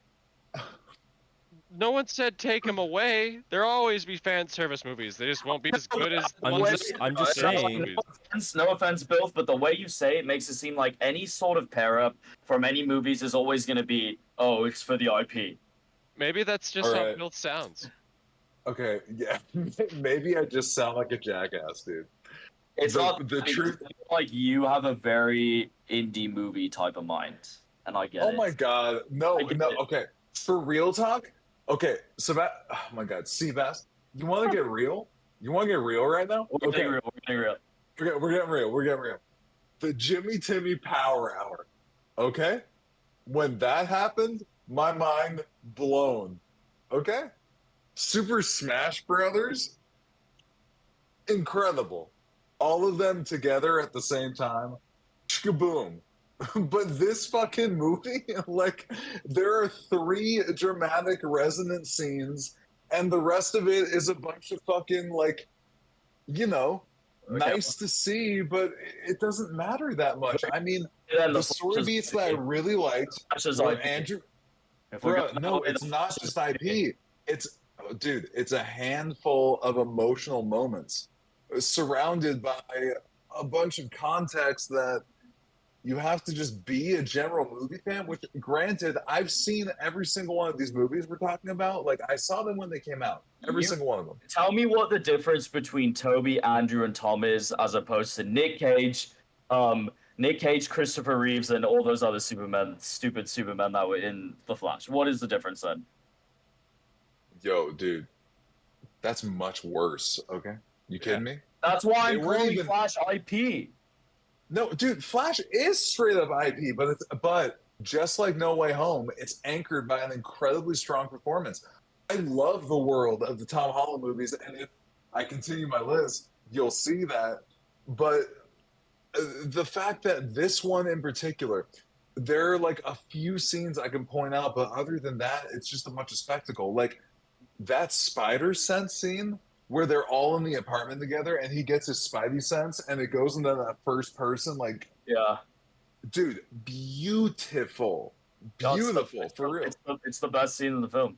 Yeah, dude, and a Yeah. lot of those performances, like Willem Dafoe, even though like they're all coming back, and so like it's great, dude. Alfred Molina, Willem Dafoe, they all kill it. Like I love to I seeing feel everyone like back. if we're gonna compare Flash with Ezra Miller's performance, at the heart of No Way Home, it is very much a Tom Holland Spider-Man story, and Tom Holland carries that film. Oh, well, of he has course, his yeah. best performance in that film out of all 3 of them. He carries that film emotionally, absolutely. Okay. All right, okay. Yeah, if we're gonna go that way. If we're gonna go that way, we're gonna compare that Ezra Miller performance, which was great, and you like to ride on it and talk about it, and I agree with you. I think it's amazing. No, I agree with you. I'm not disagreeing with you, but I also think that Tom Holland did the same thing in No Way Home. So I think all these things where we're talking about how Alfred Molina and Willem Dafoe and Sandman and Jamie Foxx are all crutches, they're not, because at the very center of it, it is a Tom Holland-led Spider-Man story. I mean, I'm my not saying personal those taste, actors and Steve those Bass, those characters being in it is not the crutch. The crutch is relying on the fact that the fans have seen the other films. When there are groups of people, they do exist. There are groups of people who have watched the movie who haven't seen the other films, who haven't seen Mark Webb or Sam Raimi's Spider-Man films, and they don't have that same emotional resonance as the 4 of us who have seen those movies. Is that a point that is understandable? Do you get Yes. what the point that we're trying to? It's not that it's a bad film. It's that the fact that it hinges on audience members watching the other films to have these emotionally resonant moments weakens it Yeah. as a film.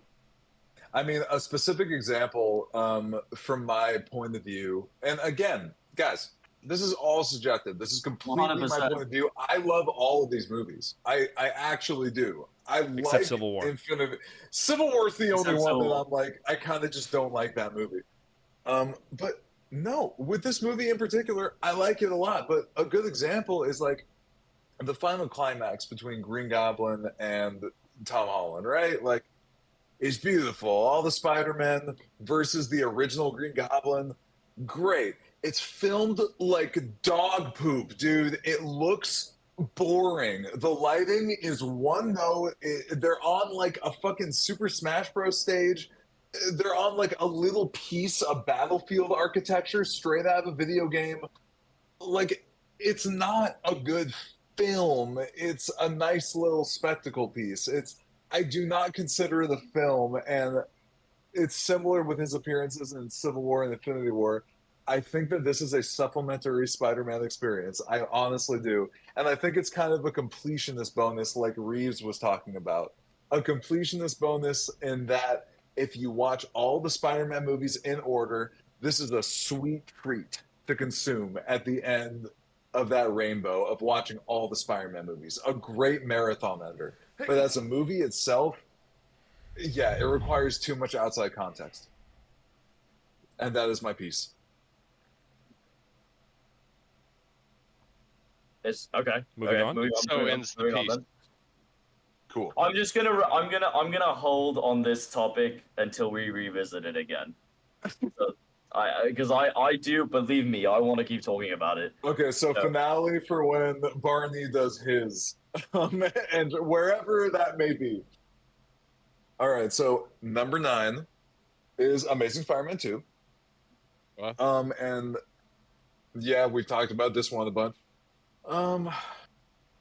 Like you, Seabass, I really like Andrew Garfield's performance, and also I agree with you. Like, Mark Webb is an excellent romantic comedy director, and the romance between the two main characters is real good, and they just have such good chemistry. And I'm going to mention this when I get to the first Andrew Garfield one as well, but he's too sexy to be Peter Parker, my dude. The aesthetics are too crystal clear. That's why Yeah. I like He's Andrew. cool. That's why I like Andrew Garfield's Peter so much. That's not Peter. You wanted that sexy Peter? He doesn't No, get he doesn't get sexy until college, and even then it's debatable. He's a wallflower, not a Have skater you punk. seen him in the animated show? He is jacked. Yeah, because he's in college. He's jacked in that teal shirt. Jacked. And also, and this is a similar problem that I have with the newest version of Batman, the Matt Reeves directed Batman. I did not like the parents subplot at all. I thought it was so I thought it was such a pandering studio move, you know? It felt like they were like, all right, so the origin story that Sam Raimi made is basically perfect. So we need to convolute it with some weird subplot that makes you intrigued to go on to the next part of this trilogy. Because with the Sam Raimi trilogy, it was like, oh yeah, dude, I want to see Spider-Man again.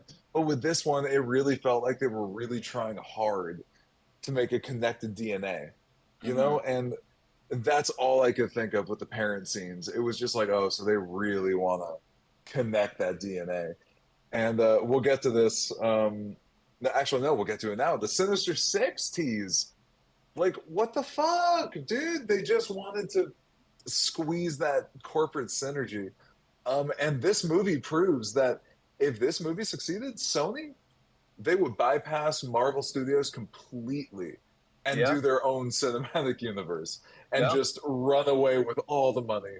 And that's exactly what Amazing Spider-Man 2 tries to do. It's pretty cynical to me, especially that last scene where he goes through all of the villain's suits. Like, come on, dude. Agreed. So yeah, that's my piece on Amazing Spider-Man 2. It was wasted. Yeah, dude, totally. But again, that opening sequence, beautiful. Like, beautiful, dude. His suit Fluttering in the wind. Fluttering in the wind. Yeah, I love that. Dude, honestly, like a great opening shot, no matter the genre. Just a great opening shot. The problem is that wasn't the opening of the film. It was the second scene in the movie. This is also true. Was it?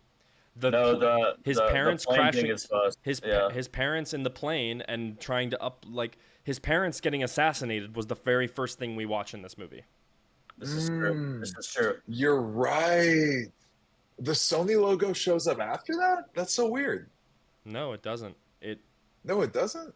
No, it just no, goes straight to fades the to black, and then Spider-Man logo. it fades to black, and then the Spider-Man logo appears, and then it fades It the whole drips. picture in. Yeah. Yeah. Yeah.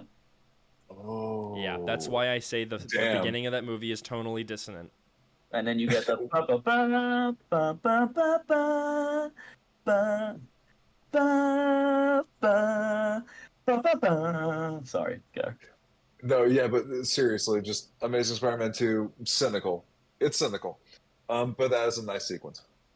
Okay, so number 8 is Spider-Man 3. I like this one a lot, but to similar complaints, the studio fucked with it.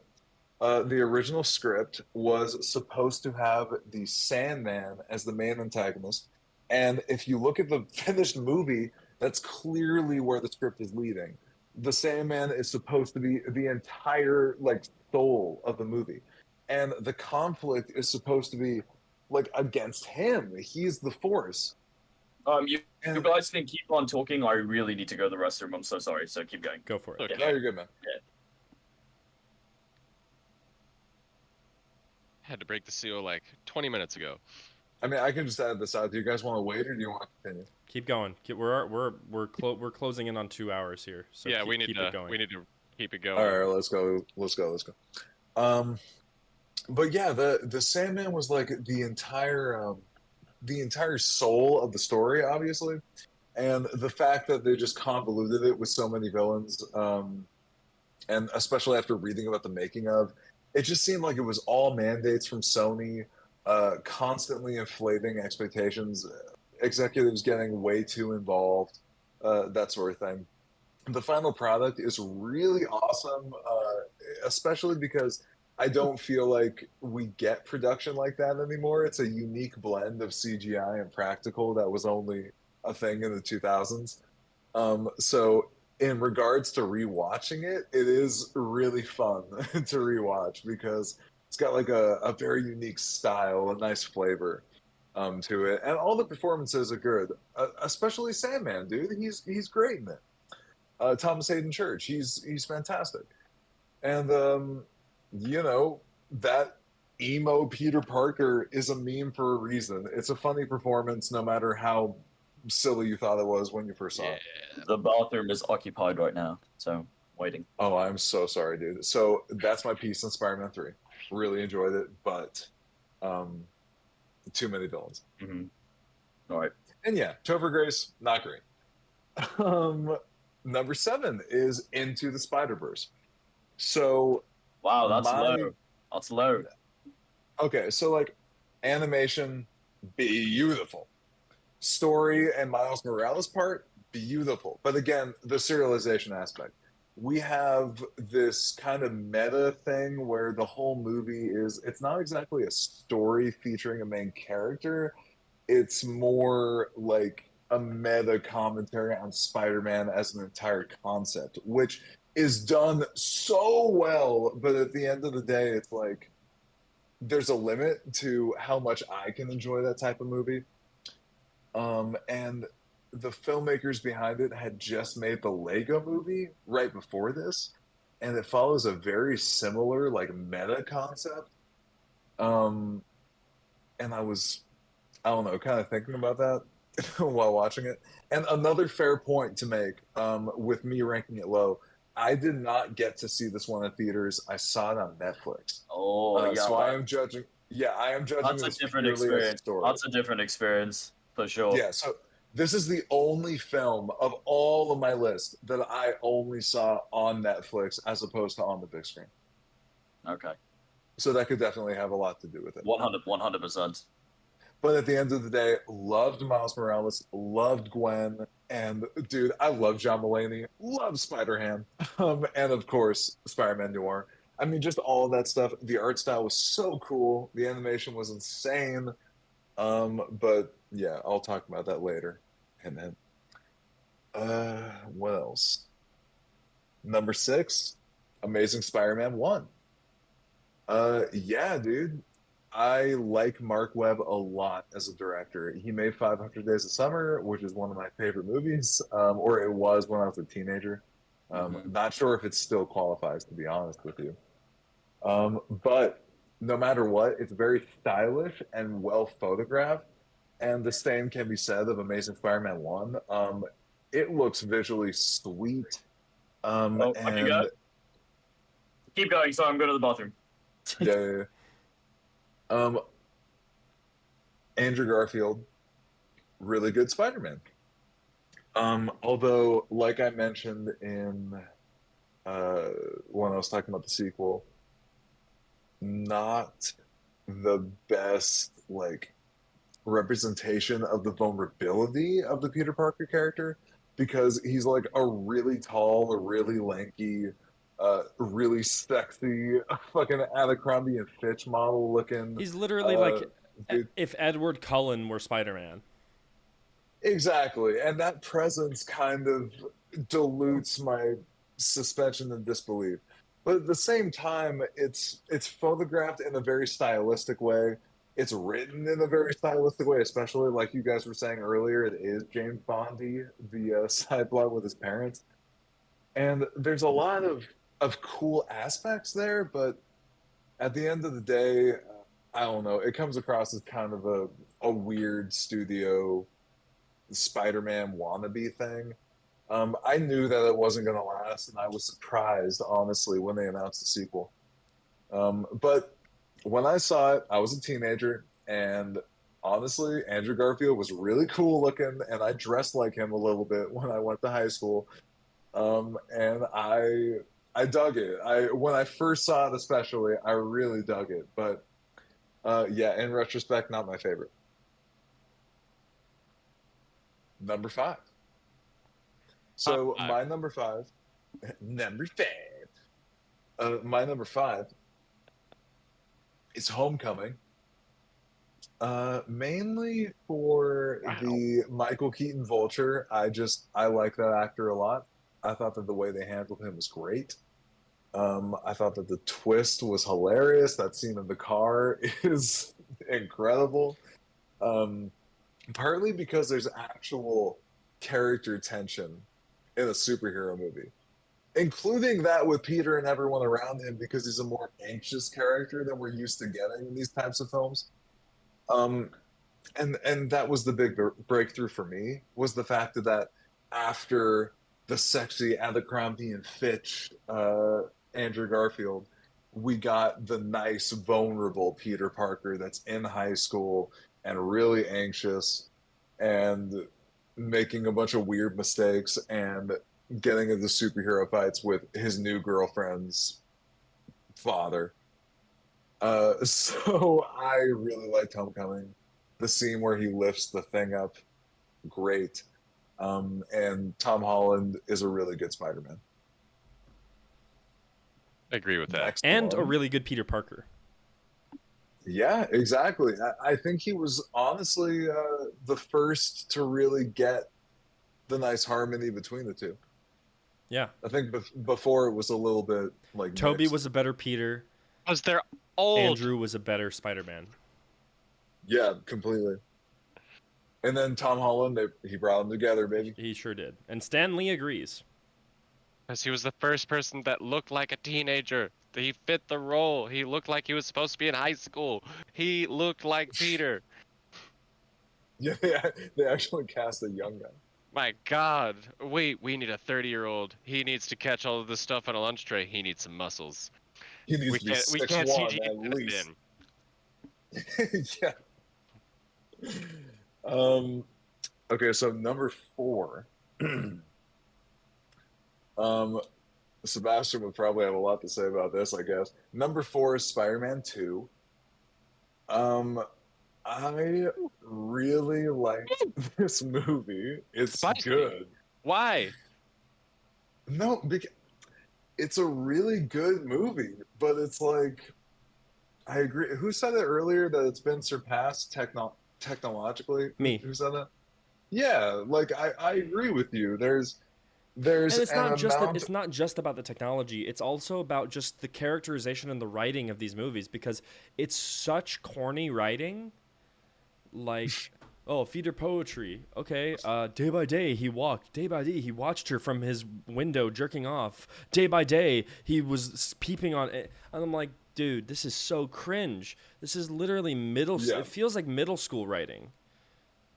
I mean, yeah, see, but this is strictly from viewings as an adult. When I was a kid, I came out of that theater, my knees shaky. I remember where I was. I remember the mall in Orange County, in California. I remember exactly which mall I went to and where our parking spot was because I was so like, my life is different. I was 7 years old. I was like, my life is different now. Things are gonna change for me. And honestly, the romance, I agree, it has not aged the best, especially with movies like Amazing Spider-Man 2 existing.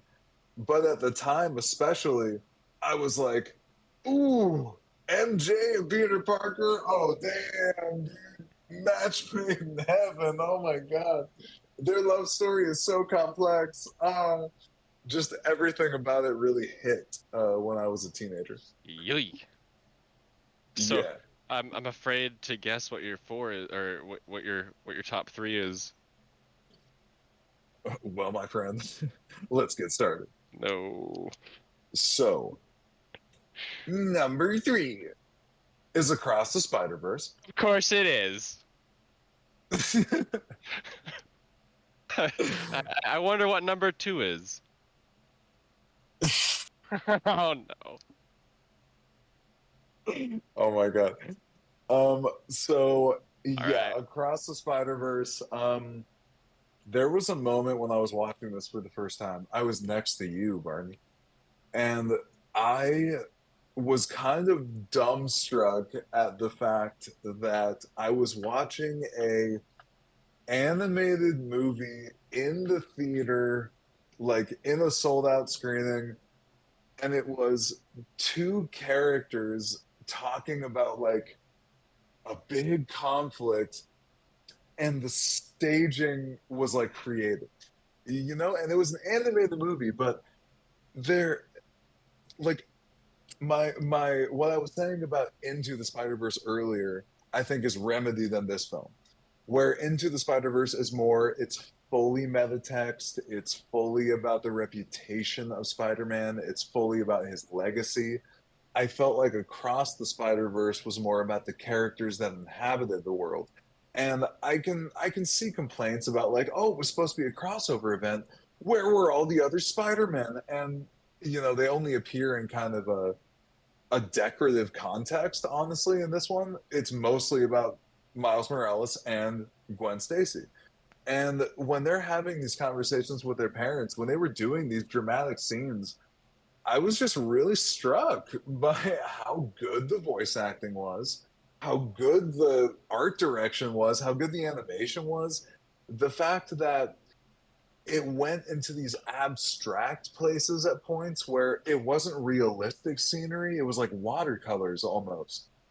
It was like these beautiful like ways of articulating the absurdity of the arguments, like especially when Gwen and her dad are arguing and he's towering over her, but he's weak, so he's kind of like wilted over. And the background, we don't see a little girl's room, like we don't see a teenage room or anything. We see these pink and blues just like bleeding because it And they doesn't make a change lot of sense anymore. with the mood that he's in. That was the cool thing. Like his leanings changed the color. Ooh. Yeah, I mean, exactly. That's powerful. It's The a fact beautiful that no, it's a beautifully made film. No yeah, doubt. it just It is beautiful. I'll say the caveat that's been said numerous times before. I love all of these films, all of them, love them all. But I have to put them in rankings. Like if I was falling off a cliff and I could only save one, it would not be Far From Home. I mean, yeah, dude, me neither. That's why it's freaking. 10. Oh, it is number two. All right, here we go. All No, right. Number two. Okay, so I like the hanging out aspect of Spider-Man. Okay, I like it when Peter Parker is true to himself. I like it when he can just exist. That's what I liked about Across the Spider-Verse. The fact that a lot of it is like he's got a conflict with his parents, with his mom, with his dad, with that girl that he kind of wants to date. Um, like the conflicts of the dude who has these spider superpowers. And honestly, Spider-Man Far From Home is a really good version of the things about Spider-Man that I really like. You know, like he's hiding from his best friend, he's hiding from his girlfriend, he's like he's in vacation mode, he's in secret identity mode. There's just a lot of things in Far From Home that were not happening in other superhero movies at the time. All right, tell And me how Nick Fury, with the network of spies he has, didn't get a beat on Quentin Beck, the man inventor of the technology.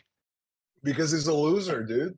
Bullshit. He's he's a he's a The s- loser. No, ah, that is established. the That is size of an established ocean. so early on. It's not even funny. He's a huge loser.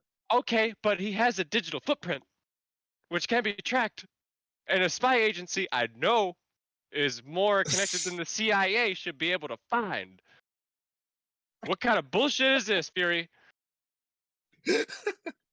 Quentin Beck, from another dimension. Are you sure? You sure about that? Okay, you know what? I guess I just don't Huh. think about it in those terms, dude. I thought it was a really entertaining, pulpy Spider-Man story. You know? I did not believe it for like I love the attitude Mysterio has. I don't believe how he entered the story is you had to dumb down both your main characters, Maria Hill and Fury, to make this person enter the movie. So not only did you bring in pieces from outside Spider-Man, you also brought in the dumb Thor versions. I mean, yeah, but that's just the I don't know, I, I, man. I thought in I terms of understand. being I agree with Michael. They do explicitly say that Nick Fury is the most paranoid man on the planet, and he still believes Quentin Beck. That what? yeah, man. I Sorry. just thought that in terms of a hangout Spider-Man showcase, it was a Wait, very who do you? good example of it. Sorry, I'm what? so confused. Sorry, which Who do move? you agree with? I agree with Barnes. What? No, yeah, you agree with Barney. Yeah. I agree with Barney. The fact it doesn't make sense as a character choice for Nick Fury to believe Quentin Beck when they even say in the movie, it's a line that is said, Nick Fury, they're trying to fool the most paranoid man on the planet And they succeed. Bullshit. somehow. no, but I'm just saying they succeed because And I'm calling bullshit. they are all genius engineers and they are working in the aftermath of the Tony Stark incident. That's interesting and it follows through from the last one. Honestly, I Right. was All right. really close to ranking all three of them together at the same time, but Far From Home I liked way less. I mean, No Way Home I liked way less than Far From Home.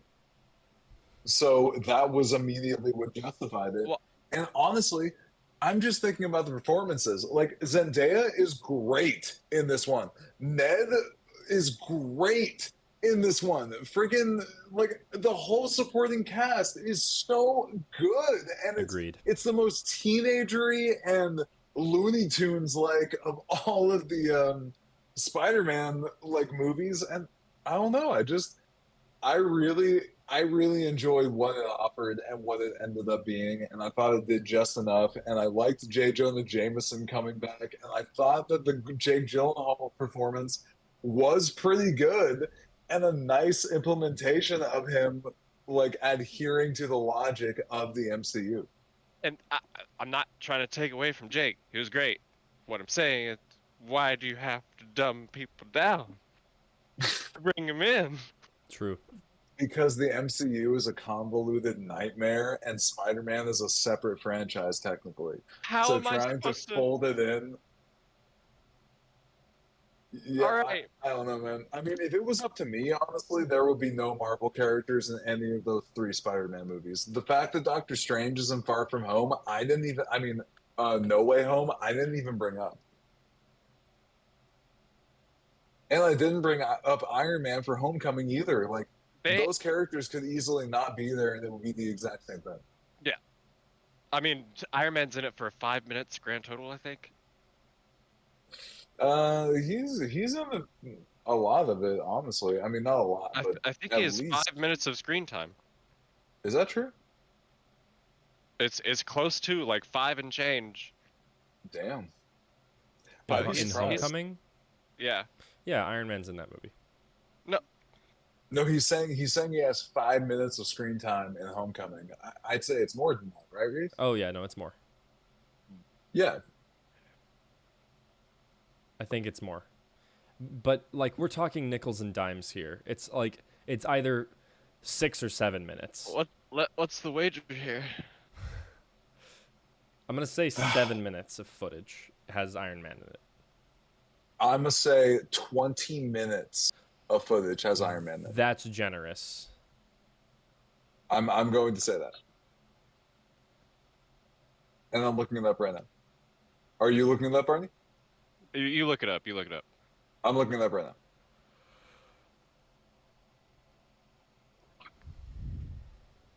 15 minutes. Damn it. $1 million Okay. per minute. Dang. I wish I didn't look that up anymore. I wish I could take that back.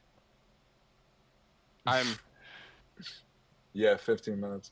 feel like everybody in the world is so underpaid right now. How could you put that Goku! story on all of our viewers? Anyway, Really insensitive. after I put Pandora back in her box, All right, so anyway, number one is the first Spider-Man movie. Sam Raimi. Okay, every time I rewatch this one, I'm low-key blown away. And there's another blockbuster from the same time period that makes me feel the same way, and it's Pirates of the Caribbean, Curse of the Black Pearl. And honestly, every time I go back and watch these particular movies, I'm just really struck at the harmony between having a nice budget and having studio support and allowing the director to actually do something and do what they're thinking about and what they want to do. There's a lot of shots in here that are very Sam Raimi. There are a lot of shots in here that you would be dead to find in a movie that released nowadays in the superhero genre.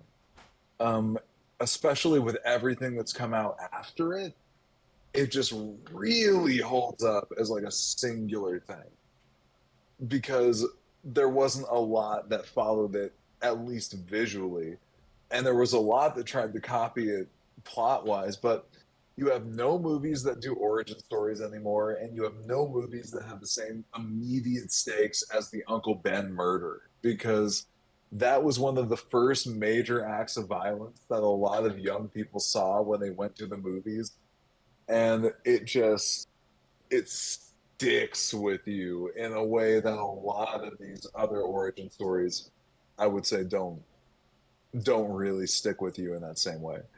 Um, it's just iconic in the actual sense of the word, not the overused sense of the word. It's truly iconic, and it's basically a perfect blockbuster. Bonesaw approves. And Bonesaw's Bonesaw in it, is dude. ready. And Bruce Campbell. Come on. Spider guy, right?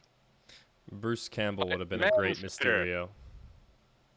He would have been a great Mysterio if they got to that point. In fact, it would have been perfect for Spider-Man 4 because he made a cameo in all the other ones. So if Yep. Mysterio was disguising himself, Perfect. All right. So, I mean, I hate to continue this while Sebastian's away, but that doesn't mean I won't. So, for the extended universe, I put Venom as 12 because why not? All of the Avengers and other movies where Spider-Man has a bit role, I lumped into another one in 11. Avengers and whatnot, I labeled it. Number 10, I have Far From Home. Sorry, Interesting. Michael. No, I mean And I understand. I have Spider-Man 3 at 9. Amazing Spider-Man 2 at 8. No Way Home at 6. And then Across the Spider-Verse at 5. I think. What? Yeah. Across the Spider-Verse at 5. Spider-Man at...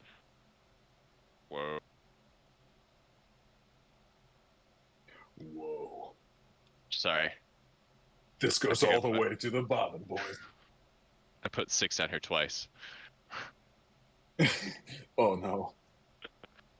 I guess So, your opinions don't mean editor's note. anything then. Editor's note.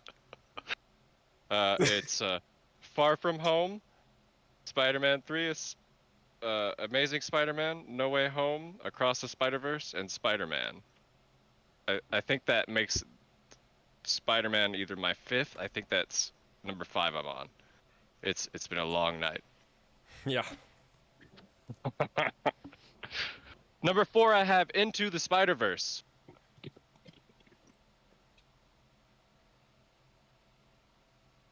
Okay.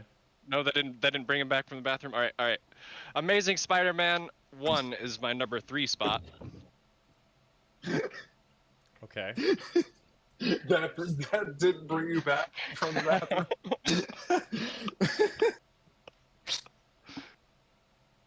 I thought I would have some trouble putting Into the Spider-Verse so low.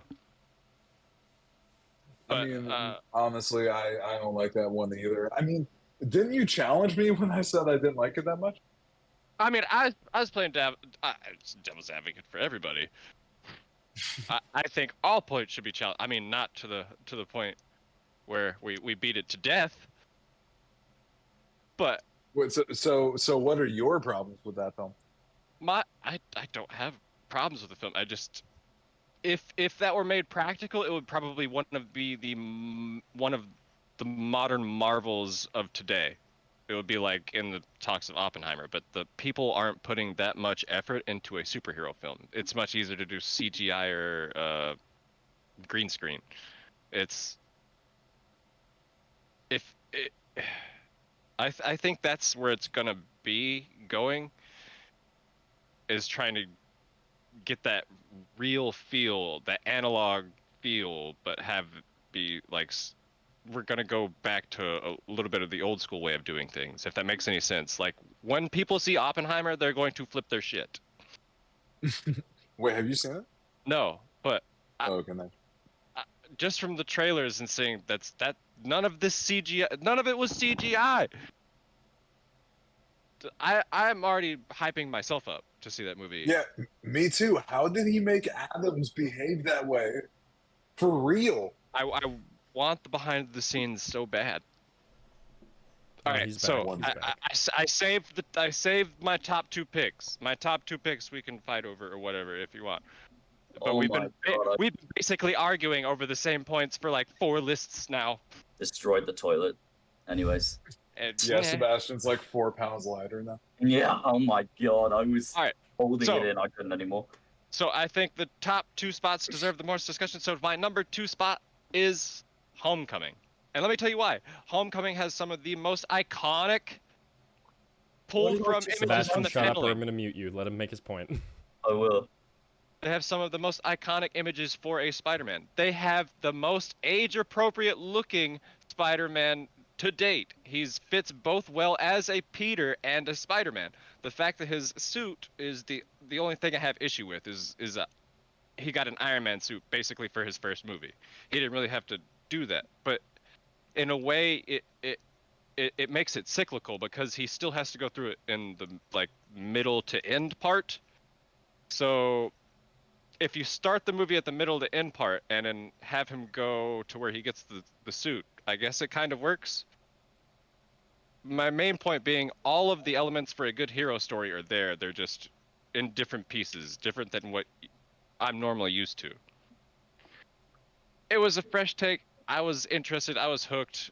It's just that's the best one of that trilogy for me. I'm surprised that you had such a strong reaction for me having Far From Home at number 2, if that's how you feel. Because a lot of the things you like about Homecoming are the things that I said I liked about Far From Home. Except your villain is shit. Oh, Or you made prior pieces in the MCU that we deemed cool real dumb to get your villain in the door. My villain is just angry, so he's taking it out to get what he wants. oh, no, you can't get away with that. It's almost the exact same causation that makes your villain. Almost, but mine doesn't make mine doesn't bring to heal other MCU characters to do it. I don't have to sacrifice anybody else's intelligence. He was also a grifter of Tony Stark. He was the same thing. He was also a begrudged Stark employee. Yes, but oh my god. But here's the Adrian Toomes. Dude, Toomes was you gave me a lot of crap for having Far From Home at number 2 when Homecoming is substantially different. Adrian Toomes was not a Stark employee. Adrian Toomes was not a Stark employee in that movie. He was a person who had a small business that he was starting that got outed and basically got pushed out of the industry by Tony Stark. Far From Home at number 2? No, Homecoming. Michael, are you a crack? Oh yeah, I forgot he wasn't here for that. Yeah, you missed it. All right. Michael. Dude, you should have been shitting. Yeah, you should have been here. Far From Home at number 2. Yeah, What was your number 1? we had passed the moment. Tell me what your number 1 was. It's Morbin time, baby. What was his number 1? It was What was his number 1? What was his number 1? It was Morbius. It was what? fucking Morbius. Morbin the entire time. Stop It's trolling Morbius. What's number 1? Spider-Man 2, It was you troll. Morbius. What was his number 1? Mine is Spider-Man 2. His No. is the original Spider-Man. Yeah, mine was. You fucked him all over Spider-Man 2? Are you insane? Are you insane? Are you alright? I'm popping a vein. I'm blistering. Oh shit. I'm actually popping a blood. Are you insane? How are you? Number 2? Are you stupid? I'm so sorry. It's like no offense towards you. Like at all. What are you thinking? What are you thinking? Give me one element, give me one reason why that movie is better than 2 in any way, shape, or form. I swear, I'll take my hoodie off right now. I'll take my shirt off right now. Tell me why. No. I can live with Homecoming being, it's preposterous. But I'm gonna deal with that later. I can deal with Homecoming being 2. Hey, at least he's got Spider-Man 2 as 1. All right. Far From Home. Please, please, before I really just lose my shit on the real, can you please just tell me why that's above Spider-Man 2? If you give me a legit, I'll shut up. I swear to God, I'll shut up. I swear on my mother. When you watch this podcast, I won't talk ever again. Can you please tell me why? No. He likes to hang out. He doesn't like the hero stuff. He likes it when Peter Parker hangs out and does nothing. What kind of Spider-Man story is that? What do you mean? Hanging out. They take a trip to London. Everybody enjoys fellas. Spider-Man the way they enjoy Spider-Man. All right. Oh, So, God. I'm lightheaded right now. I'm lightheaded. Sebastian, you were shitting your brains out during the time that we were discussing very important matters related to what you're upset about right now. What we were talking about was and he agreed, but he thinks that Homecoming emphasizes these elements better, and I think that Far From Home emphasizes these What does elements Far better. From Home do? But What we does it both- emphasize? No, but we were talking about the age-appropriate Peter Parker and the fact that Tom Holland is really good at switching between the two. His pivotability is good, and putting him in a like dynamic situation like a foreign vacation is a really good way to get a bunch of like sitcom situations out of that conceit. And the fact that he's Spider-Man isn't a sitcom. It's not some show like Friends where we're sitting down. It's not multicam. We're not just sitting there telling jokes to each other. wait, hey, I don't care sit what type down. of. I don't care Sit what type of. down. I don't care what type of hot dog is. Peter Parker got. No. It's serialized storytelling. It is kind of a situation comedy. It is serialized storytelling. The story was originally conceived You know what? as a weekly. It was originally conceived as a weekly character study, a soap opera, if you will. These are characters interacting and hanging out, and I like the way that Far From Home handles it. And also, I don't agree that the whole Quentin Beck thing is crazy. It's hilarious, it's campy, and it works. Like, he is Mysterio. He looks good doing what he does. And even though the plot doesn't stand up to scrutiny, it's like, I don't fucking know, man. It's a nice movie plot. I don't want to be the person that says the robots don't look realistic when they transform. I don't want to be that guy. What are you saying? I can't. I'm saying. Did Seabass blow out? Everybody's good with it. I'm Okay. okay. Wait, guys, I think the Seabass blew out his microphone. Seabass definitely blew out his microphone. I cannot wait until you get blasted in the comments over this. I cannot wait. I can't wait. I can't wait. I can't wait. Okay. I That can't was wait. a very Joker-esque reaction. I can't wait. I can't. News. I can't wait. I can't wait. It is Hey, actually. should we- You're not taking that seriously. You're actually not. You're not being serious, and I know you're trolling me. And you know you're trolling me because you're not being serious. Because no sane person in this world would ever put Far From Home against Spider-Man 2. That means you put Far From Home over Into the Spider-Verse and Across the Spider-Verse, which is also just insane. Reeves, why you're not losing your condor? Why you're not losing your fucking mind right now? It's probably because it's late, but I know inside you're dying. And be honest with yourself right now. All of you be genuine right now. That what this man just said is illegal. Illegal. What you just said, Michael, what you just said, fucking illegal. And you. What? Dude, Being a you are voice- letting your British show way too much right now. This is America. Your voice in the superhero genre matters, all right? And your opinions matter out there. But what you're saying right now is preposterous. It's infecting the community, and it's going to infect the community. I guarantee you. And I can't wait. You know what? I've never wished on comments slashing someone before, but I hope they tell you how wrong you are. I'm telling you right now. I hope they tell you how they better. Reeves, you better turn comments off on this YouTube video. No. I can't. Turn them off. I cannot in good conscience. You better turn them silence off. our viewership.